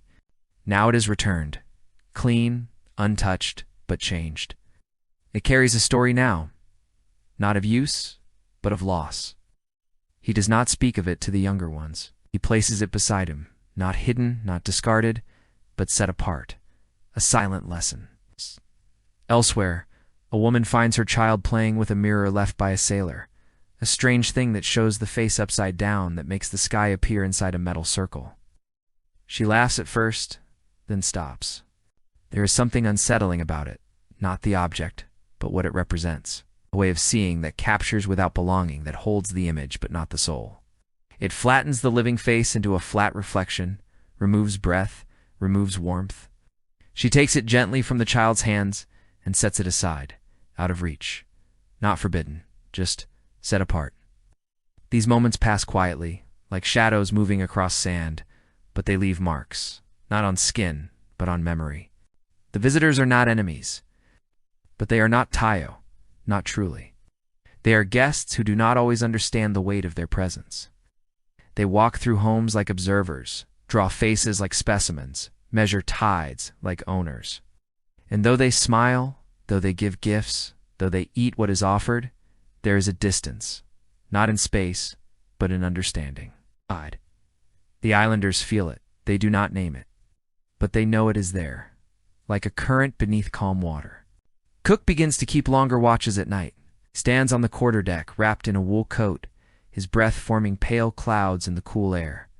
Below, the ship sleeps. The creak of wood settling, the soft snore of a sailor in the forecastle, the gentle lap of water against the hull, the occasional rustle of a rat in the hold. Above, the stars burn with fierce clarity, unchanged since the first humans looked up. He thinks of England, of the Admiralty, of the scientists waiting for his charts, his notes, his proof. He knows they will praise accuracy. They will celebrate discovery. They will publish engravings of the coastlines he has drawn, name bays after noblemen, print maps that erase older names, but they will not ask what it felt like to stand on a beach where people lived in peace, where no one locked their doors, where children ran free until dusk. They will not care that the word Tayo means more than friend. It means kin, ally, protector, someone bound by mutual respect. They will reduce it to a footnote. And he wonders for the first time if he is not just mapping a coast, but drawing the first line of an ending. Not today, not tomorrow, but someday. Ships will come, men will stay. Things will be taken that cannot be returned. Trees will be cut, land claimed, ceremonies misunderstood. And the world he sees now whole, balanced, singing, will become a memory, carried only in chant, in dream, in the quiet stories of elders who once met a pale man with a notebook. He thinks of the artist Parkinson, filling page after page with drawings of people who did not ask to be sketched, of Banks collecting plants like trophies, of Green measuring the sun as if it belonged to science alone. He wonders, are we witnessing or are we taking? Not with force, not with war, but with the quiet certainty of men who believe their way of knowing is the only true one. One evening, he sits alone on the shore, far from the camp, the tide rising slowly around his boots, sound of waves folding into sand like whispered secrets. The village is quiet. Fires glow in the distance. A dog barks once, then falls silent. A child laughs, then yawns. The moon is not full, but enough to cast soft light on the water. Tahitian boy approaches. No older than 10, barefoot, his body painted with white clay for a ceremony, his hair adorned with small flowers. He does not speak, but sits beside him, looking out at the water. They sit in silence for a long time. The boy does not look at Cook. He looks at the horizon, where the sea meets the sky. Then, slowly, he points to the Endeavour, her masts dark against the twilight, her lanterns glowing like distant stars. He says one word, Tipu, sacred, forbidden, set apart, not evil, not dangerous, but different, separate, not to be touched lightly. Cook does not react. He does not explain. He does not defend. He simply nods. And in that moment, he understands. Not everything, not the future, not the weight of empires yet to come, but enough. He is seen, not just as a man, but as something else. A presence that disrupts balance, even when it tries not to. He is not Tayo. And that distinction changes everything. The boy stays a little longer, then gets up and walks away, leaving no trace but footprints that vanish with the next wave. Cook remains. The moon rises higher. The wind shifts. For the first time, he feels not like a navigator, not like a captain, not like a man of science, but like a guest who has overstayed, whose presence, however well-intentioned, has already begun to alter the world he came to observe. Still, life goes on. The astronomers pack their instruments with care, wrapping telescopes in linen, securing chronometers in padded boxes. The artists finish their sketches, roll drawings in tubes, label them with Latin names. The hold fills with specimens, plants pressed in paper, seeds stored in jars, shells wrapped in cloth. Everything is done with care. Everything is recorded. And yet, beneath the precision, there is a growing sense of departure, not just from the island, but from a state of being. Some of the crew are eager to go, restless, speaking of home, of ale, of streets they miss. Others linger, walking the beach one last time, offering small gifts, saying words they've learned no-ho, to stay ve, water, mahana-sun. A few embrace the people who welcomed them, their faces tight with emotion they cannot name. Gratitude, guilt, longing. Cook stands apart, watching. He does not say goodbye, does not make a speech, simply looks at the village, the lagoon, the mountains wrapped in cloud, and commits it to memory. Not as data, not as coordinates, but as feeling. The warmth of the sand, the scent of tiare blossoms, the sound of a conch shell at dusk, the way a child laughed when shown a compass. He knows he will never return. He knows others will come. And he knows with a quiet certainty that the world he leaves behind will not remain unchanged. But for now it is still here, still whole, still singing. So let yourself rest here in this quiet space between connection and leaving. Feel the cool sand beneath you, the soft breeze off the water, the distant sound of waves folding into shore. Smell the salt, the smoke, the faint sweetness of blossoms carried on the night air. Hear the murmur of voices, the low chant rising from a fire, the laughter of children who do not yet know what loss is. This is not the end of anything. It is a pause, a breath held between two worlds.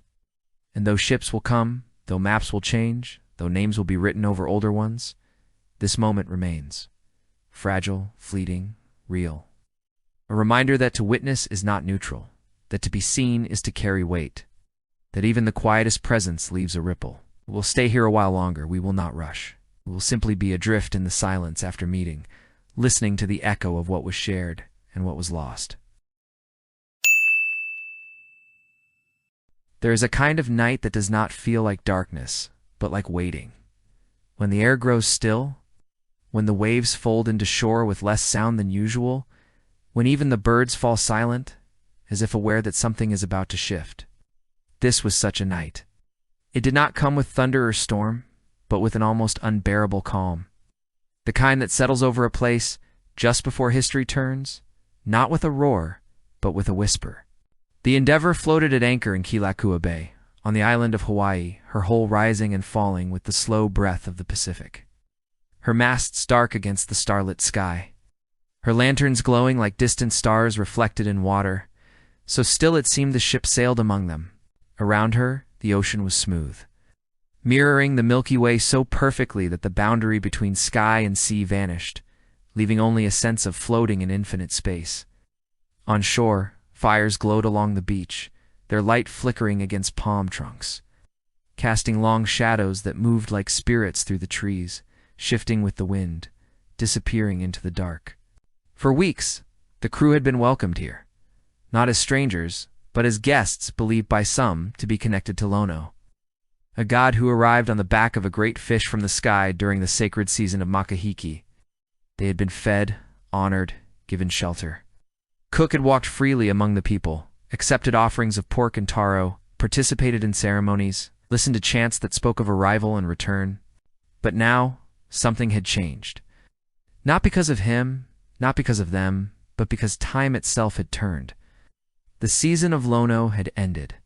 The season of Kay, the god of war, had begun, and the man who had been received as divine was now seen as mortal, present, visible, vulnerable. The sacred rhythm had been broken, not by intent but by accident. And in a world where balance was everything, even a small disruption could ripple outward, unseen until it reached breaking point. Cook had returned to the bay unexpectedly. He had left days before, believing his mission complete, only to find a tear in the hull during open sea, forcing him to turn back for repairs. But the people did not know this.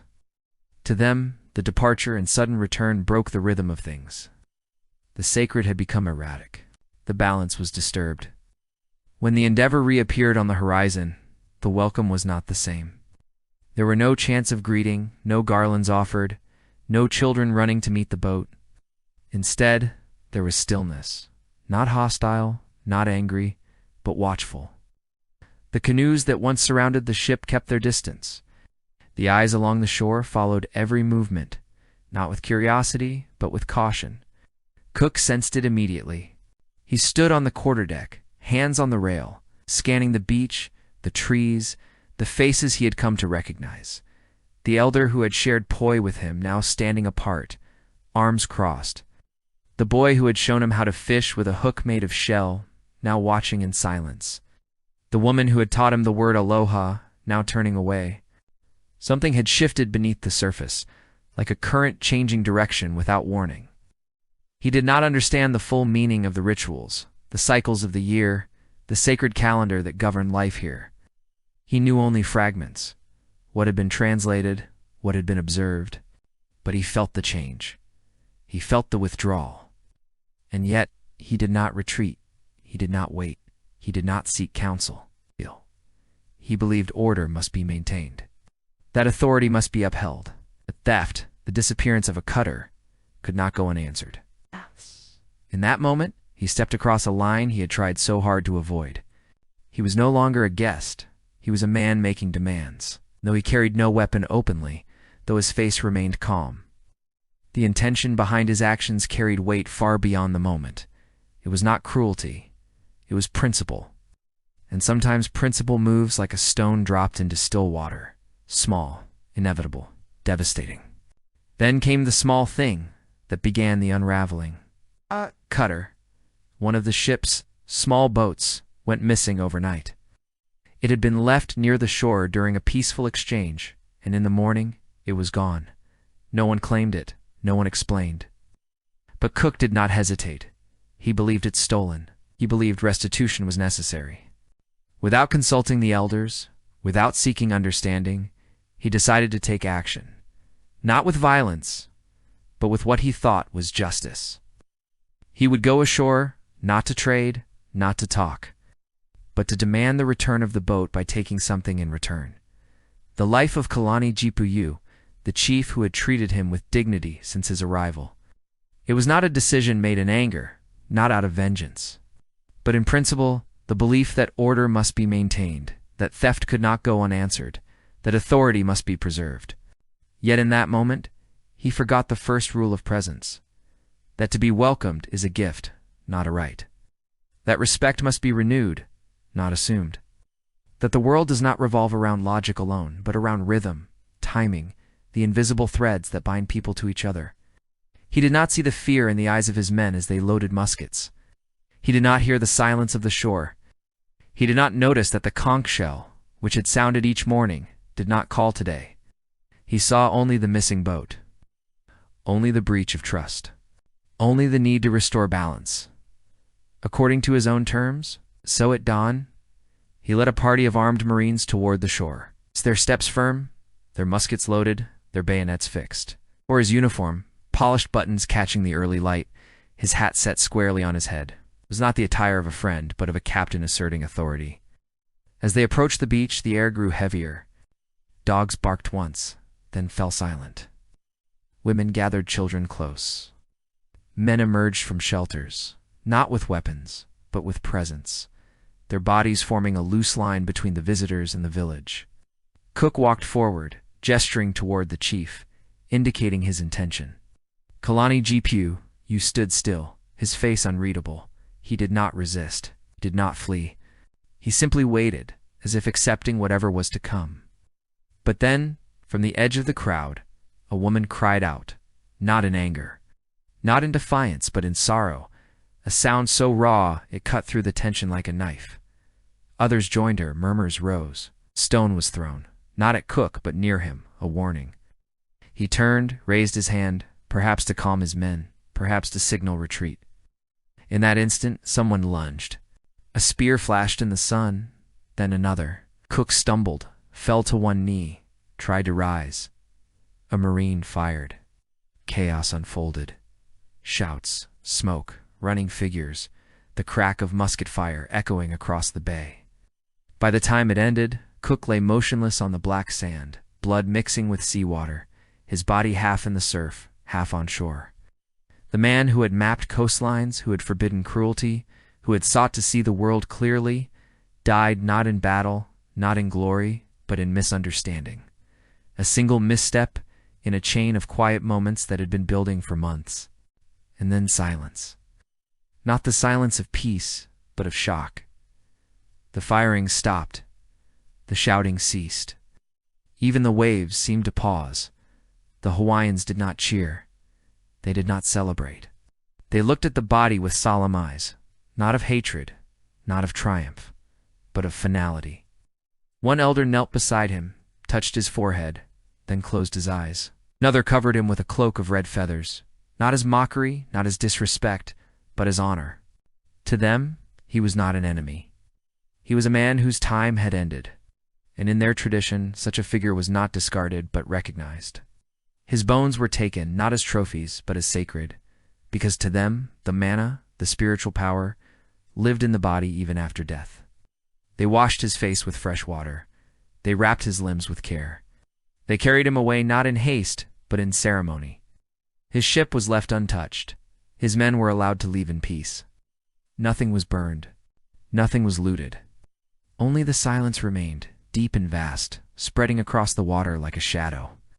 No songs were sung, no dances performed, just stillness, the kind that comes after something irreversible has occurred, the kind that says this cannot be undone. The ocean breathed again, the wind returned. But nothing would ever be exactly as it was. The visitor who had once walked freely among them was gone, not by choice, not by nature, but by the collision of two worlds moving at different rhythms, neither fully seeing the other. Back on the Endeavour, the crew stood frozen. Some wept. Others stared at the shore, unable to speak. The captain who had led them across oceans, who had navigated by stars and patience, who had insisted on clean ships and fair treatment, was gone. Not to storm or sickness, not to age or accident, but to a moment too small to name. The sun rose higher, turning the sky gold, warming the deck, indifferent to grief. The sails hung limp. The rigging creaked.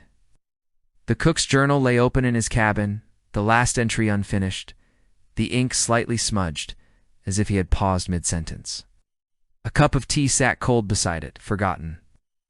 Elsewhere, Sidney Parkinson's sketches remained rolled in tubes, drawings of people who would never know they had been drawn. Joseph Banks held a dried flower in his hand, a gift from a child, its petals brittle, its scent long gone. No one gave orders, no one moved. And slowly, quietly, the truth settled in. They were no longer guests, they were survivors. And the world they had tried to understand had just reminded them that some things cannot be mapped, cannot be measured, cannot be known, only felt and remembered. There would be no more observations, no more charts, no more names to record. Only the journey home, long and silent, across seas that now felt different, not empty, but watchful. The stars above were the same. The compass pointed north, but something inside them had shifted. They had come to see. They had stayed too long. And in the end, they had taken more than they realized. Not objects, not land, but peace. The illusion that presence could be neutral, that observation was harmless. The world existed to be recorded. So let yourself rest here in this heavy silence after motion. Feel the cool sand beneath your feet, the soft breeze off the water, the distant cry of a seabird vanishing into the sky. Smell the salt, the smoke, the faint sweetness of blossoms carried on the wind. Hear the lap of waves folding into shore, the murmur of voices speaking in low tones, the quiet chant rising from the beach. This is not the end of a story. It is a pause, a breath held between two worlds. And though names will be written, maps redrawn, histories told, this moment remains. Fragile, fleeting, real. A reminder that even the most careful path can lead to unforeseen shores. That respect must be lived, not claimed. That the ocean remembers what the land forgets. We will stay here a while longer. We will not rush. We will simply be adrift in the stillness. After meeting, listening to the echo of what was shared and what was lost. The Endeavour did not sail away immediately. She remained at anchor for hours after it happened, her sails still furled, her decks silent. The crew standing as if frozen in place, their bodies upright but their minds elsewhere, suspended between what had been and what now was. No orders were given, no preparations made. The ship simply floated, rising and falling with the slow breath of the Pacific. Her hull reflecting the same sky that had watched everything unfold, the same stars that had guided them across oceans, the same moon that had silvered the waves during quiet watches. On shore, the fires still burned low, their embers glowing like distant eyes, casting flickering light against palm trunks, their smoke rising in thin lines that vanished into the dark. But no one danced around them, no chants rose into the evening air, no laughter echoed through the trees. The Hawaiians moved quietly, gathering wood, tending to children, speaking in low voices that carried only a few feet before being absorbed by the night. They did not mock, they did not celebrate. They did not even look toward the ship with hostility. They simply returned to their lives. Not because they were indifferent, but because life itself demanded it. Death was not foreign to them. It was part of the cycle, as natural as the tide coming in, as inevitable as the sun setting behind the mountains. And Cook, who had once walked among them as a guest, then as a man out of time, was now gone. Not erased, not forgotten, but transformed. His body was no longer his own. It belonged to ritual, to memory, to the unseen currents that carry souls from one world to the next. But on the deck of the Endeavour, there was no such peace. There was only stillness. Heavy, thick, suffused with disbelief. Men stared at the shore, searching for movement, for meaning, for some sign that this was not real. Others turned away, unable to bear the sight. A few knelt, not in prayer, not in ceremony, but in exhaustion. Their hands pressed against the wooden planks, as if grounding themselves in something solid, something that would not vanish. The sun began to set, painting the sky in hues of amber and violet, the same colors that had greeted them each morning during their stay.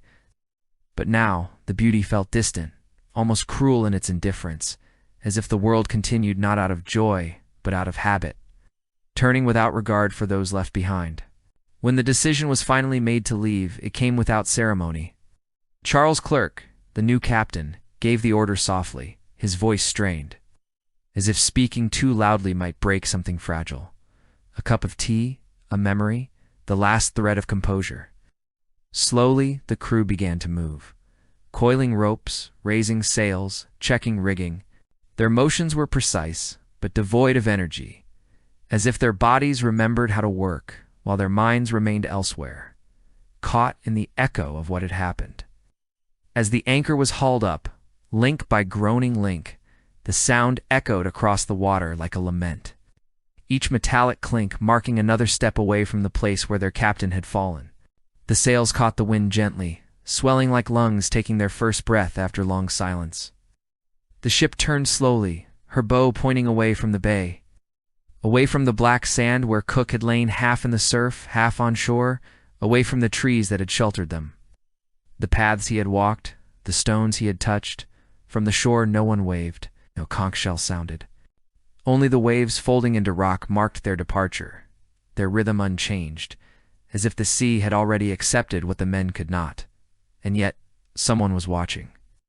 An elder stood at the edge of the beach, his body painted with white clay, his posture straight, his eyes fixed on the retreating vessel.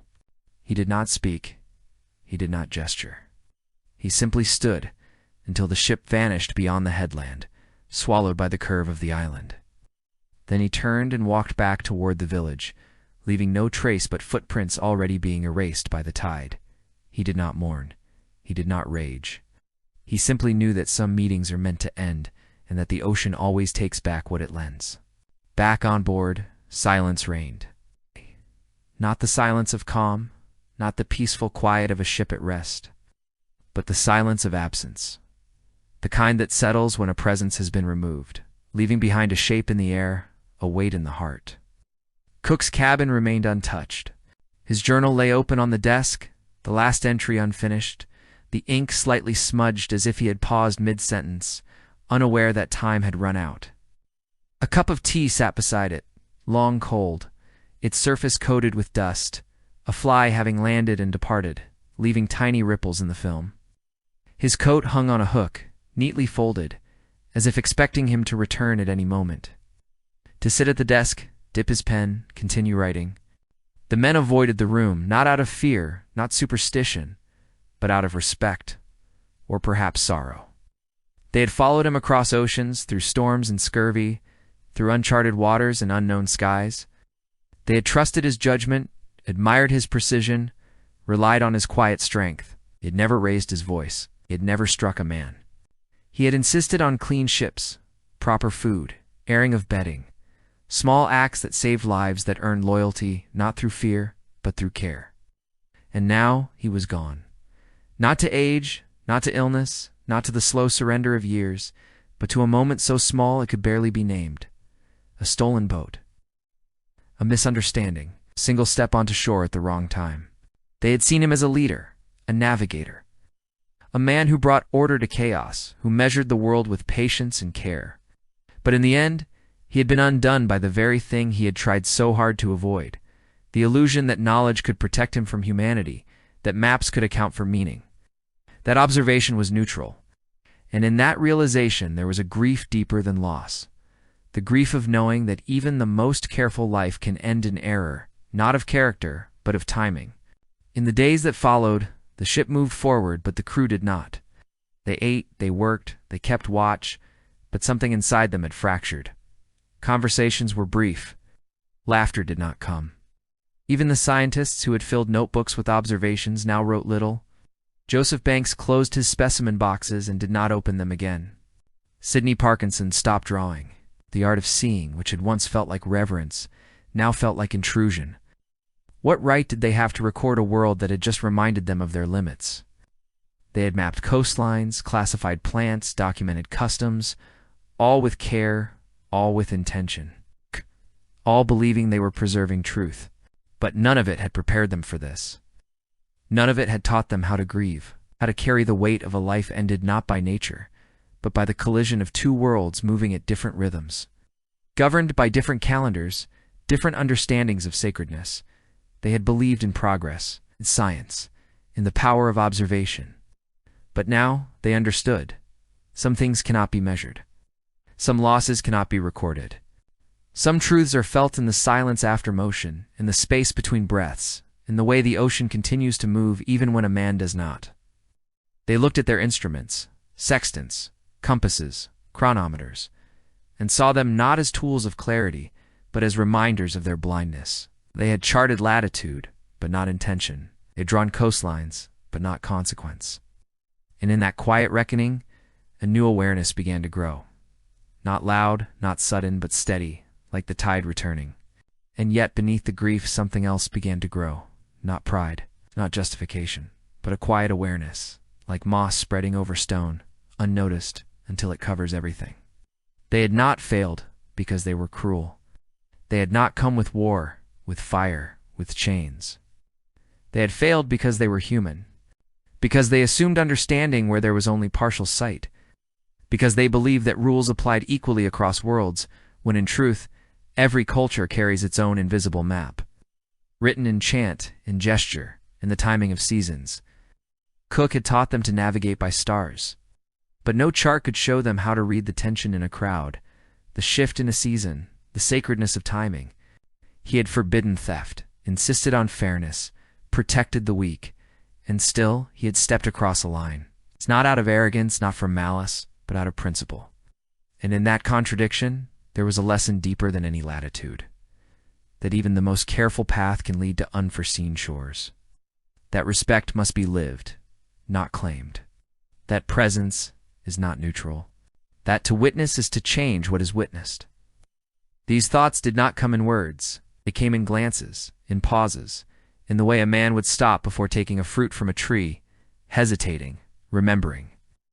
They came in dreams, of Cook standing on the shore, looking not at the horizon, but at them, saying nothing.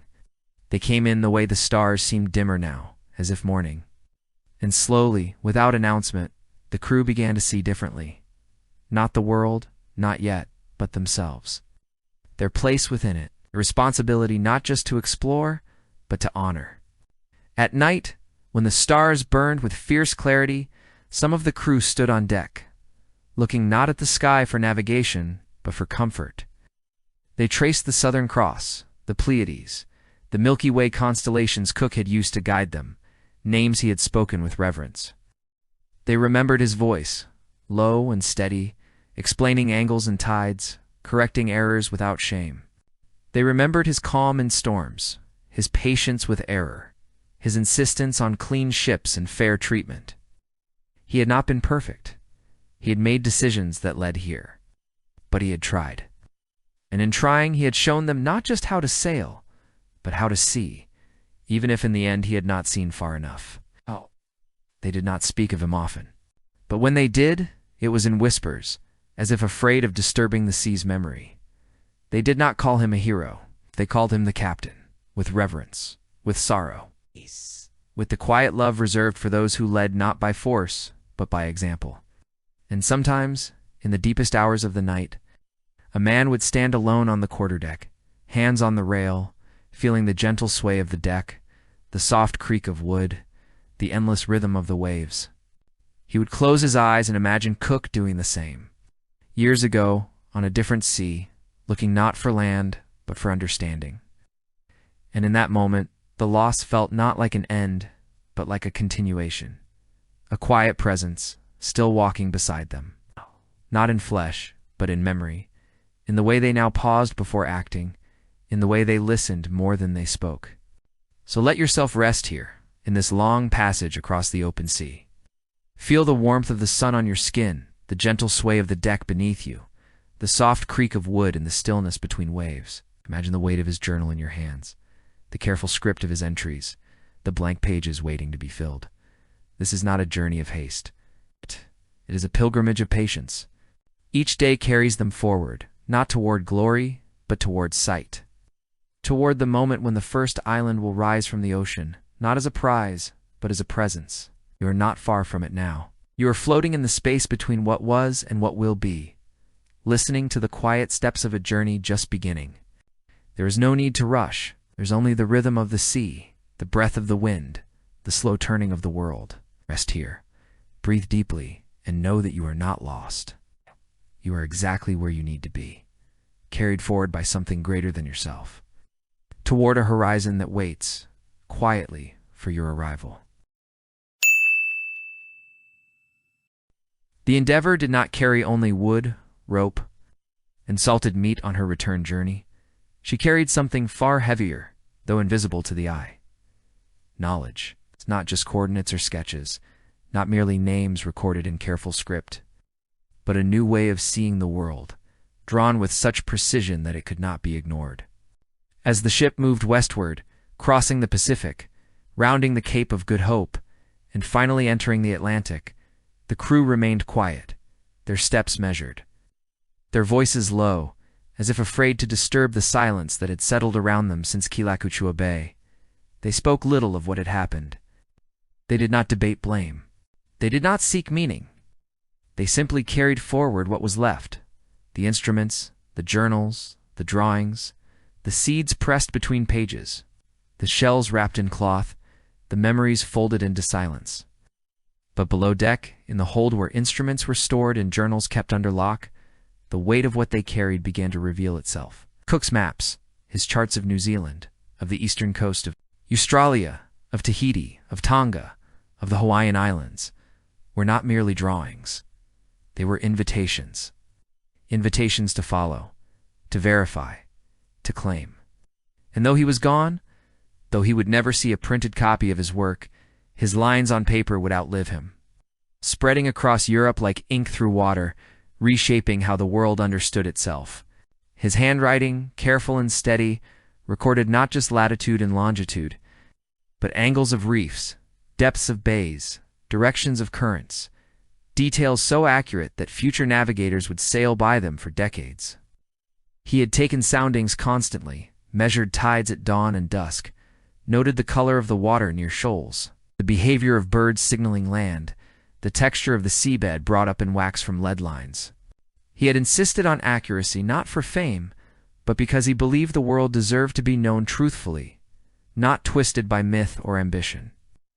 And now, without his presence to temper it, that truth became a tool, not always used with care, became a key. And keys, once forged, cannot be unmade.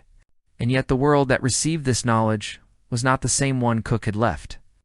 In London, Paris, Amsterdam, men gathered in candlelit rooms lined with books, tracing his routes with their fingers, marveling at the clarity of his coastlines, the absence of guesswork, the way every bay and headland matched the reality of those who came after.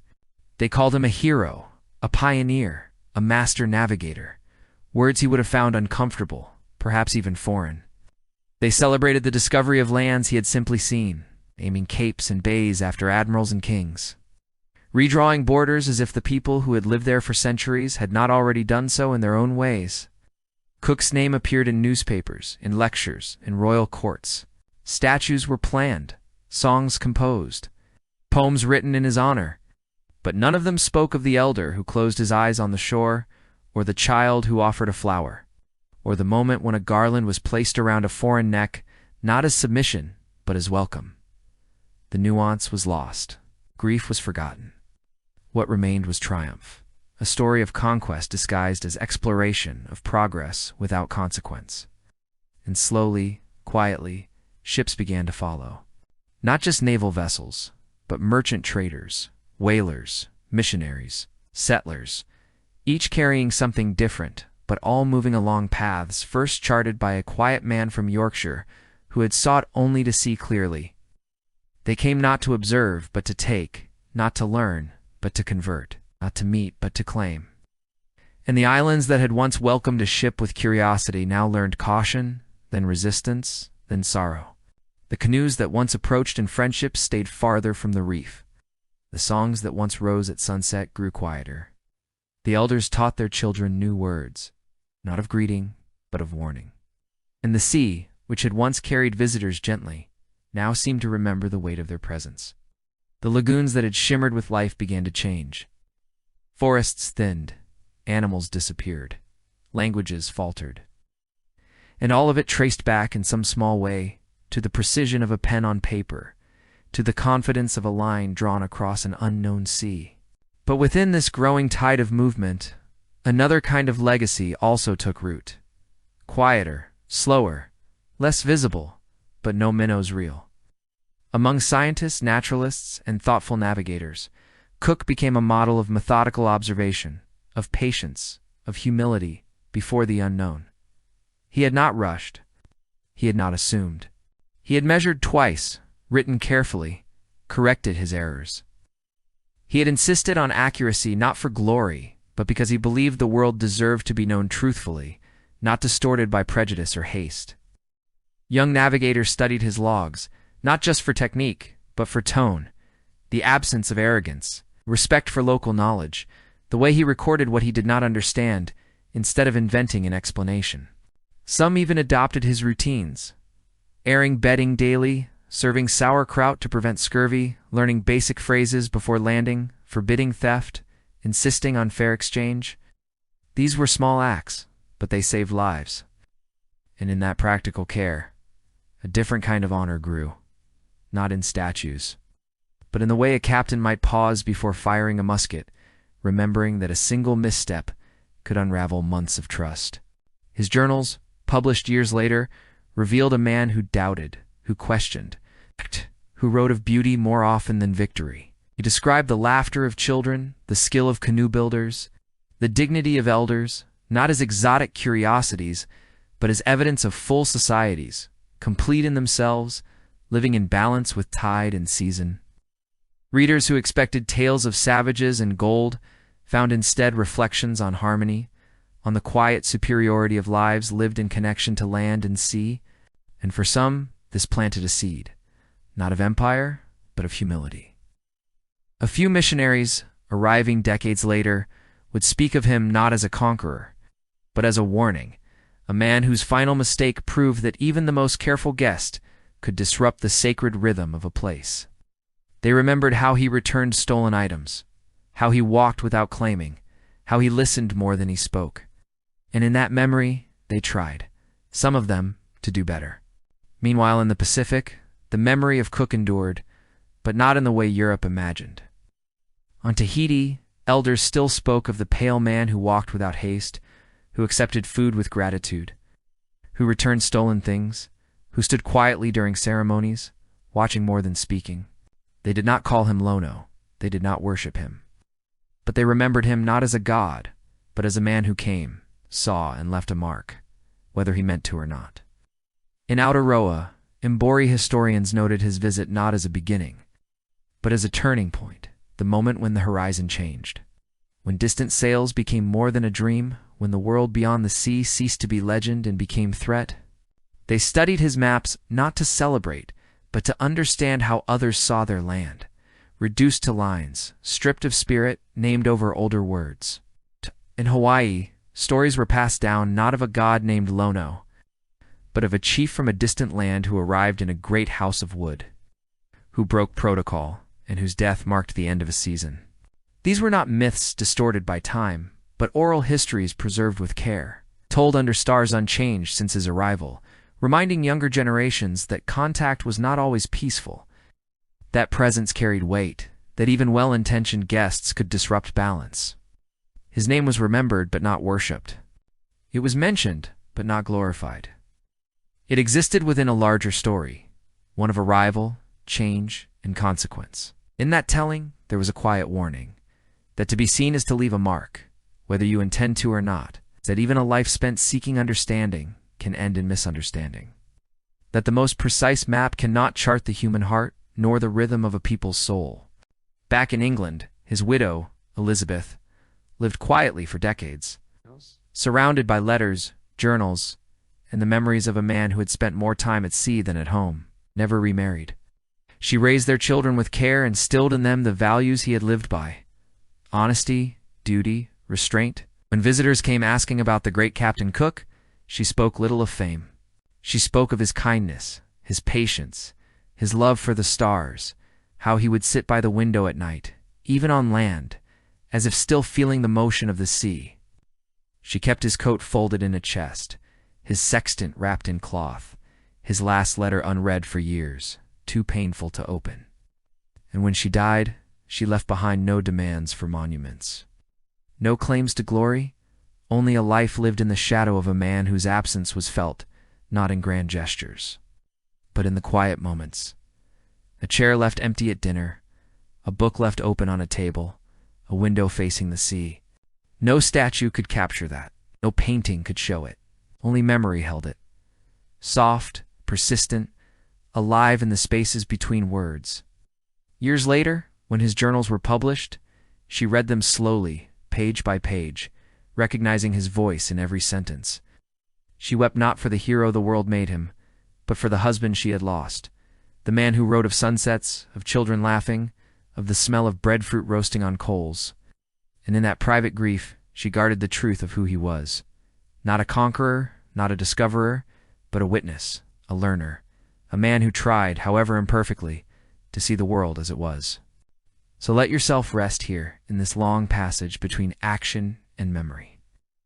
Feel the warmth of lamplight on old paper, the soft rustle of a turning page, the distant sound of waves folding into shore. Smell the salt, the ink, the faint dust of time settling on forgotten shelves.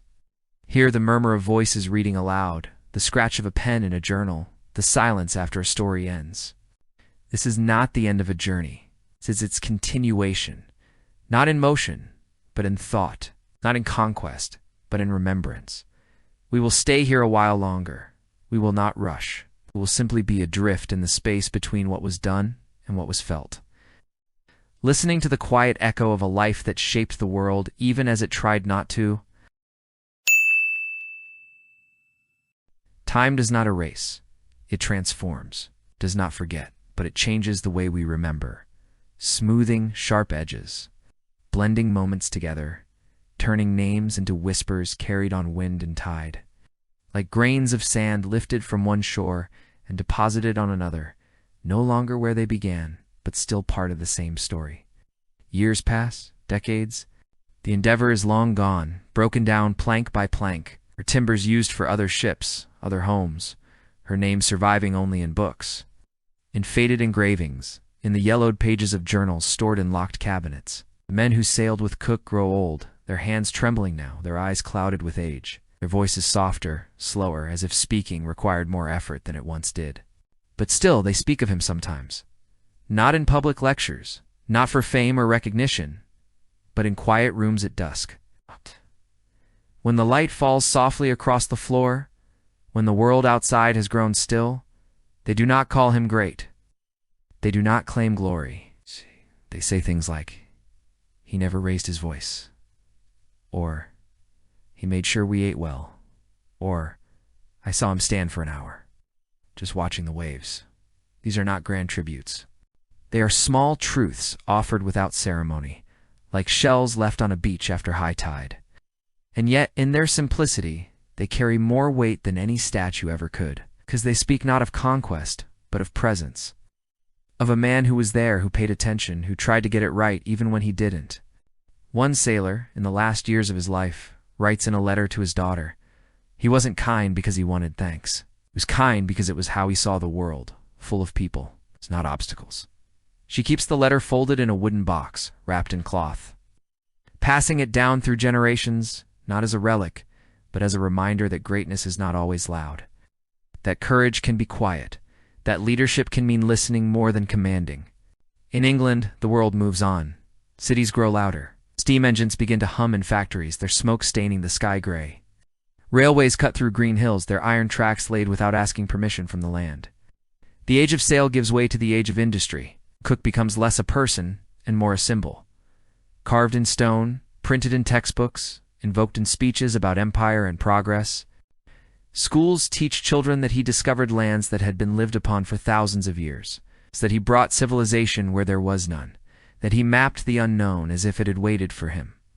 His image appears on maps, on coins and paintings where he stands tall on a cliff, arm outstretched toward an empty horizon. The sea below painted in dramatic waves, the sky lit with divine light. But these versions of him are hollow. They strip away his doubt, his care, his hesitation. They turn observation into ownership. They replace humility with triumph. And slowly, quietly, the real man vanishes behind the myth. Only in private places does he remain alive. In letters folded in drawers, in journals kept under glass, in the marginalia of old books, where someone once wrote in shaky hand, "He was not what they say." A young officer reads his logs before setting sail for the Pacific and finds himself weeping, not for the hero, but for the loneliness of a man who spent so much of his life looking outward, measuring distances, while longing, perhaps, for something closer. Another historian spends decades tracing every word Cook ever wrote, comparing entries, studying the rhythm of his script, until she begins to feel his presence, not as a figure of history, but as a companion in thought. A mind shaped by silence, by patience, by the belief that truth lives in details. And in that quiet study, she finds not answers, but kinship. But far from Europe, in the islands of the Pacific, memory takes a different shape. It does not live in print, does not depend on paper or ink. It lives in chant, in story, in the way an elder pauses before speaking of the past, as if giving the moment time to settle. On Tahiti, children still learn to weave mats from pandanus leaves, just as their ancestors did when the Endeavour first appeared on the horizon. When asked about Cook, some elders nod slowly, then tell a story not of maps or science, but of a pale man who walked barefoot on the sand, who watched the fishermen without interrupting, who returned a net that had been taken. They do not glorify him. They do not curse him. They simply remember, as one remembers a season that passed, a bird that visited once, a moment when two worlds met and neither fully understood the other. In Aotearoa, Mbori historians speak of his visit not as a beginning, but as a threshold. The moment when the ocean ceased to be a bridge and began to feel like a border. They study his charts not to admire, but to understand how others saw their land, flattened, measured, named over. Reduced to lines that ignored the spirit of the mountains, the voice of the rivers. And in that understanding there is sorrow, but also strength. Because they know the truth, that their ancestors were here long before any map, and will be remembered long after the ink fades. A teacher stands before a classroom and says, "They called it discovery. We call it arrival. Every arrival changes what comes after." The students listen. They do not argue, simply absorb the weight of the words, like water soaking into earth. In Hawaii, the story of Kilakua Bay is told differently depending on who speaks. Some recall the belief that he was Lono, arriving during the sacred season of Makahiki, bringing peace, fertility, and renewal. Others focus on the shift, how the calendar turned, how the welcome ended, how a misunderstanding led to violence, how a single decision unraveled months of trust. But all agree on one thing. He was not a god. He was a man, and his death marked not a defeat, but a closing. The end of a cycle, the return of K, the reassertion of balance. The site where he fell is still there, marked not by a monument, but by silence. Visitors come, but they do not shout. They do not pose for pictures. They stand quietly, feeling the wind off the water, listening to the waves fold into black sand. Sometimes, if the tide is low, you can see pieces of coral worn smooth by centuries of motion. Their edges softened by time, their colors faded but still visible. And if you close your eyes, you might hear not the crash of the sea, but the faint sound of a conch shell. Not blown today, but echoing from long ago, rising from the depths of memory. Carried on the same breeze that touched Cook's face in his final moments.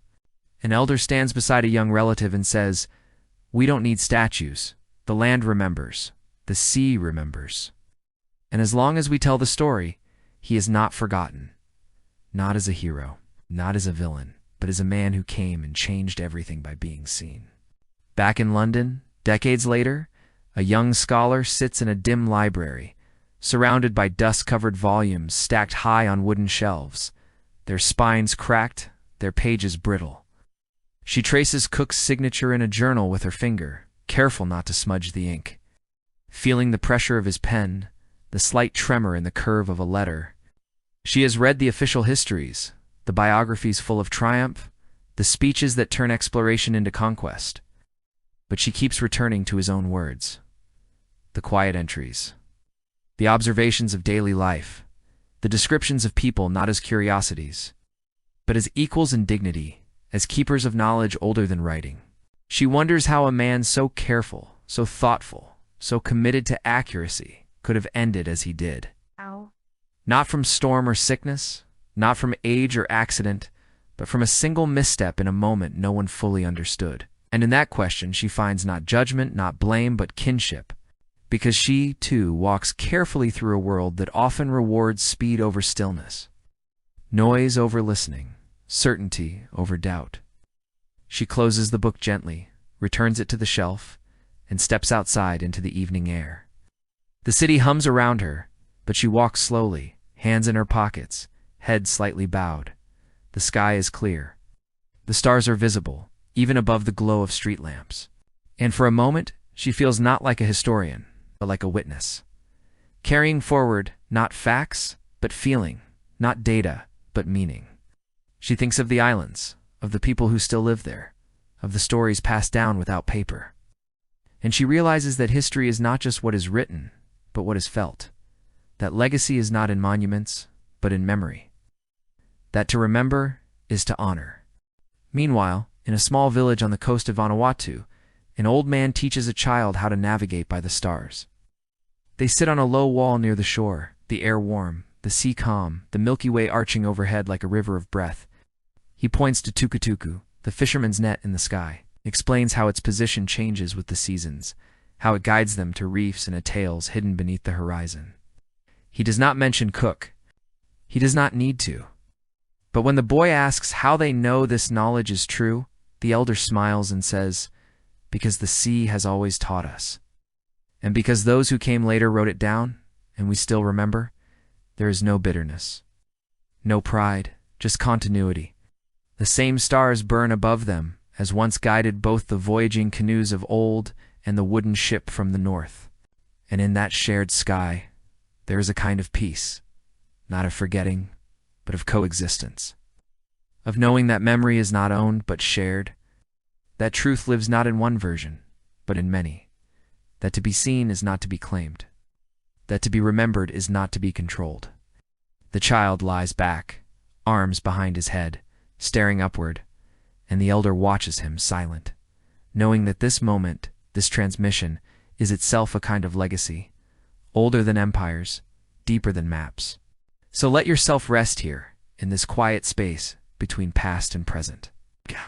Feel the warmth of sun-baked rock beneath your feet, the soft breeze off the lagoon, the distant sound of waves folding into shore. Smell the salt, the blossoms, the smoke of evening fires carried on the wind. Hear the murmur of voices, the low chant rising from the beach, the laughter of children who do not yet know what loss is. This is not the end of a story. It is a pause, a breath held between two worlds. And though ships will come, though maps will change, though names will be written over older ones, this moment remains, fragile, fleeting, real. Reminder that even the most careful path can lead to unforeseen shores, that respect must be lived, not claimed, that the ocean remembers what the land forgets. We will stay here a while longer. We will not rush. We will simply be, adrift in the stillness after meeting, listening to the echo of what was shared and what was lost. There are moments in history that do not end. They simply change form, like water turning to mist, rising into the sky, only to return as rain on a distant shore, falling softly on leaves it has never touched. Yet nourishing roots that have waited for centuries. Cook's journey did not stop when the Endeavour sailed away from Kealakekua Bay. It did not end with his name carved in stone or printed in books, invoked in speeches, or painted in grand scenes of discovery. It continues, quietly, invisibly, in ways too subtle to measure. It's not in conquest, not in empire, not in the borders drawn on maps, but in the way a child today stands on a beach and looks toward the horizon, wondering what lies beyond. In the way a navigator still checks the stars before dawn, not because he must, but because something in him remembers that truth lives in patience. In the way an elder speaks of balance, of respect, of the weight of presence, and how even a guest must move gently through a world that was whole before he arrived. His life was not perfect. His choices were not always wise. He stepped across a line, made a decision in haste, broke a rhythm he could not fully understand. But he also tried, not to dominate, not to claim, not to convert, but to see, to record, to understand. And in that attempt, there is a quiet truth that outlives error, that to witness the world with care is its own kind of courage, not loud, not celebrated. Keep it real. And sometimes the most lasting legacies are not those written in ink, but those carried forward in silence, in the way we choose to be when no one is watching. If you close your eyes now, you can feel it, not as memory, but as atmosphere, as if time itself has softened around you, allowing you to slip between its threads. The warmth of sun-baked rock beneath bare feet, worn smooth by tides and footsteps long gone. The soft breeze off the lagoon carrying the scent of salt and blossoms, tiare flowers opening at dusk, their perfume drifting through the warm air like an offering. The distant sound of waves folding into shore, steady, unhurried, like breath. Like the pulse of something ancient and dreaming. Somewhere a conch shell sounds, low, resonant, echoing across water. Not to summon, not to warn, but to mark the passing of light into dark. A child laughs, then yawns, curling into sleep beneath a woven shelter. A dog barks once, then falls silent, settling into the sand. The tide rolls in, not in haste, not in force, but in patience. It has done for thousands of years, erasing footprints, smoothing edges, returning everything to stillness. This is not the past. It is not even the present. It is timelessness, a state that exists between seconds, between heartbeats, in the space where stories become feeling, where names fade but presence remains. And within it, all those who have ever stood on a shore, looking outward, are connected.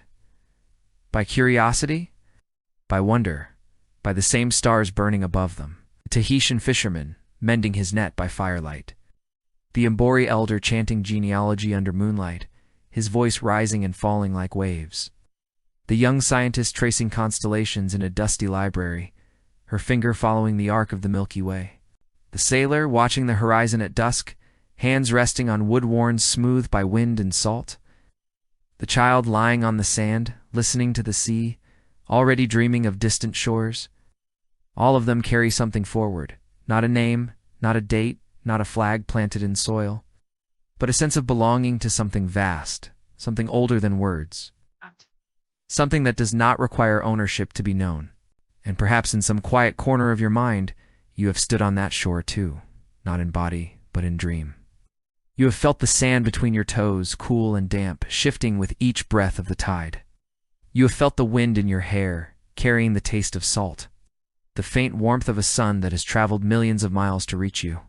You have heard voices speaking in a language you do not know, yet somehow understand, not through translation, but through tone, through gesture, through the rhythm of life lived close to earth and sea. You have seen a ship appear on the horizon, not as a threat, not as a conqueror, but as a question, moving slowly, quietly, as if afraid to disturb the peace. And you have known without being told that meeting does not require changing, that to be seen is not the same as being claimed, that presence can be gentle, that to stand together on a beach, sharing food, exchanging glances, saying nothing, this too is history. These are not memories from this life.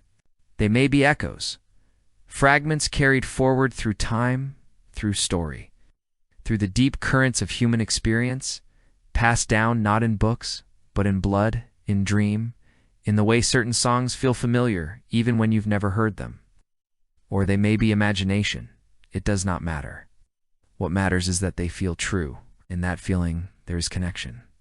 Not just to the past, but to everyone who has ever looked at the ocean and felt small, yet part of something greater, who has ever wondered what it means to belong, who has ever chosen kindness over certainty.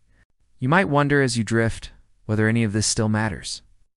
Whether a man who died so long ago on a black sand beach under a sky of unblinking stars can touch your life now. Whether the careful lines he drew on paper, the journals he filled with quiet observations, the way he returned a stolen net, whether these things ripple forward into your world. And the answer is not in maps, not in statues, not in books read once and forgotten. It is in the way you choose to move through the world, in the way you listen more than you speak, in the way you pause before taking, in the way you honor what you do not fully understand. Cook failed. Yes, he stepped across a line. He believed in order, in principle, and in that belief he disrupted a balance he could not see. But he also showed another path, one of observation, care, of returning what was not his, of writing noble not because they were primitive, but because they lived with dignity. And that choice, however small, however imperfect, still ripples outward. It lives in the scientist who refuses to exploit, who sees data not as ownership, but as responsibility. In the traveler who learns a few words before landing, who removes his shoes before entering a home, who offers before asking. In the person who sees difference not as lack, but as depth, as wisdom, as a different way of knowing. In the quiet decision to be present without demanding ownership. These are not grand gestures. They are everyday acts of respect. They are how legacy truly survives, not in monuments raised by governments, but in motion shaped by individuals, in the million small choices that add up to a different way of being. So let yourself rest here, in this space between worlds. Let your breath slow. Let your body sink into the gentle sway of the deck, as if you were still aboard the Endeavour. Floating beneath a sky of 1,000 stars, her sails catching the softest wind, her hull rising and falling with the slow breath of the Pacific. Feel the cool air on your skin, the soft creak of wood and the stillness between waves. the distant murmur of voices speaking in low tones, sharing stories that will not survive the night, yet matter deeply in the moment. Smell the salt, the smoke, the faint sweetness of blossoms carried on the breeze, the warmth of fresh bread roasting near a fire. Hear the lap of water against the hull, the whisper of wind in the rigging, the silence after a story ends, when no one speaks, and the stars burn with fierce clarity. This is not the end of anything. It is a pause, breath held between what was and what will be. And though names will be written, maps redrawn, histories told, this moment remains. Fragile, fleeting, real. A reminder that even the most careful path can lead to unforeseen shores. That respect must be lived, not claimed. That the ocean remembers what the land forgets. That to witness is to change. That to leave gently is the greatest gift. We will stay here a while longer. We will not rush. We'll simply be adrift in the stillness after meeting, listening to the echo of what was shared and what was lost. And when you are ready, you may let go, may close your eyes, not to sleep, but to remember.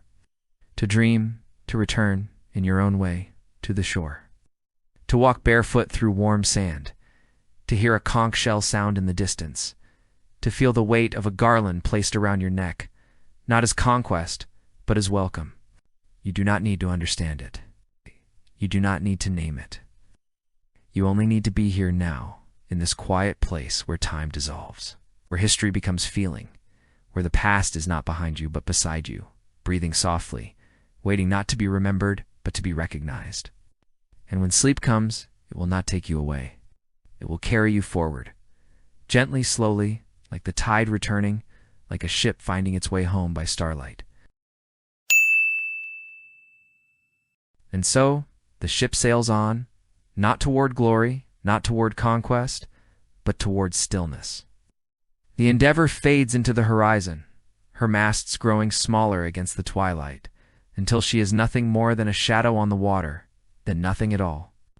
The waves continue their endless rhythm, folding into shore as they have for thousands of years, carrying no judgment, no memory, only motion. The stars burn above, unchanged, watching over islands where fires still glow on beaches, where children sleep beneath woven shelters, where elders whisper stories to the night.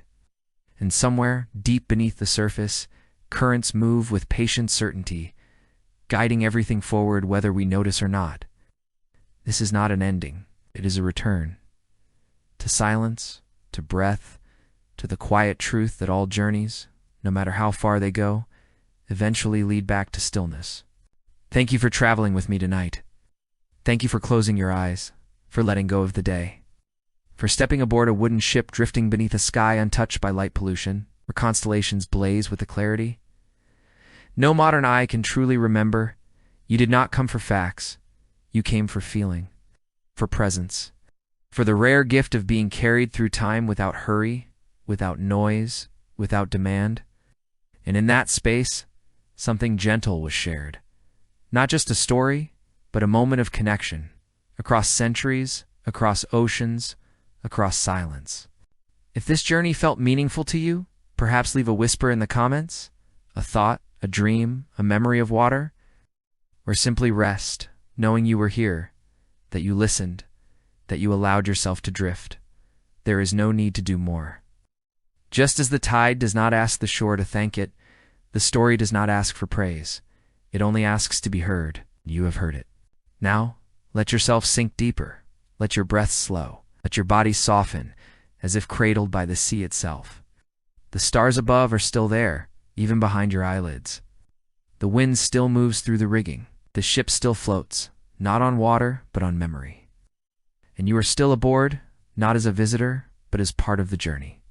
But soon, you may let go. You may release the rail, step below deck, lie down in the quiet of your own space, and allow sleep to carry you where dreams begin. We will stay here a while longer. We will not rush. We'll simply be adrift in the space between worlds, listening to the echo of what was shared and what was lost. And when you are ready, you may close your eyes, not to end the night, but to continue it in another form. To dream of shores you've never seen, of stars you've always known, of meetings that happen, not in time, but in feeling. Until next time, on another quiet voyage through history. May you rest deeply, breathe slowly, and wake with the gentleness of a tide returning to shore. Good night.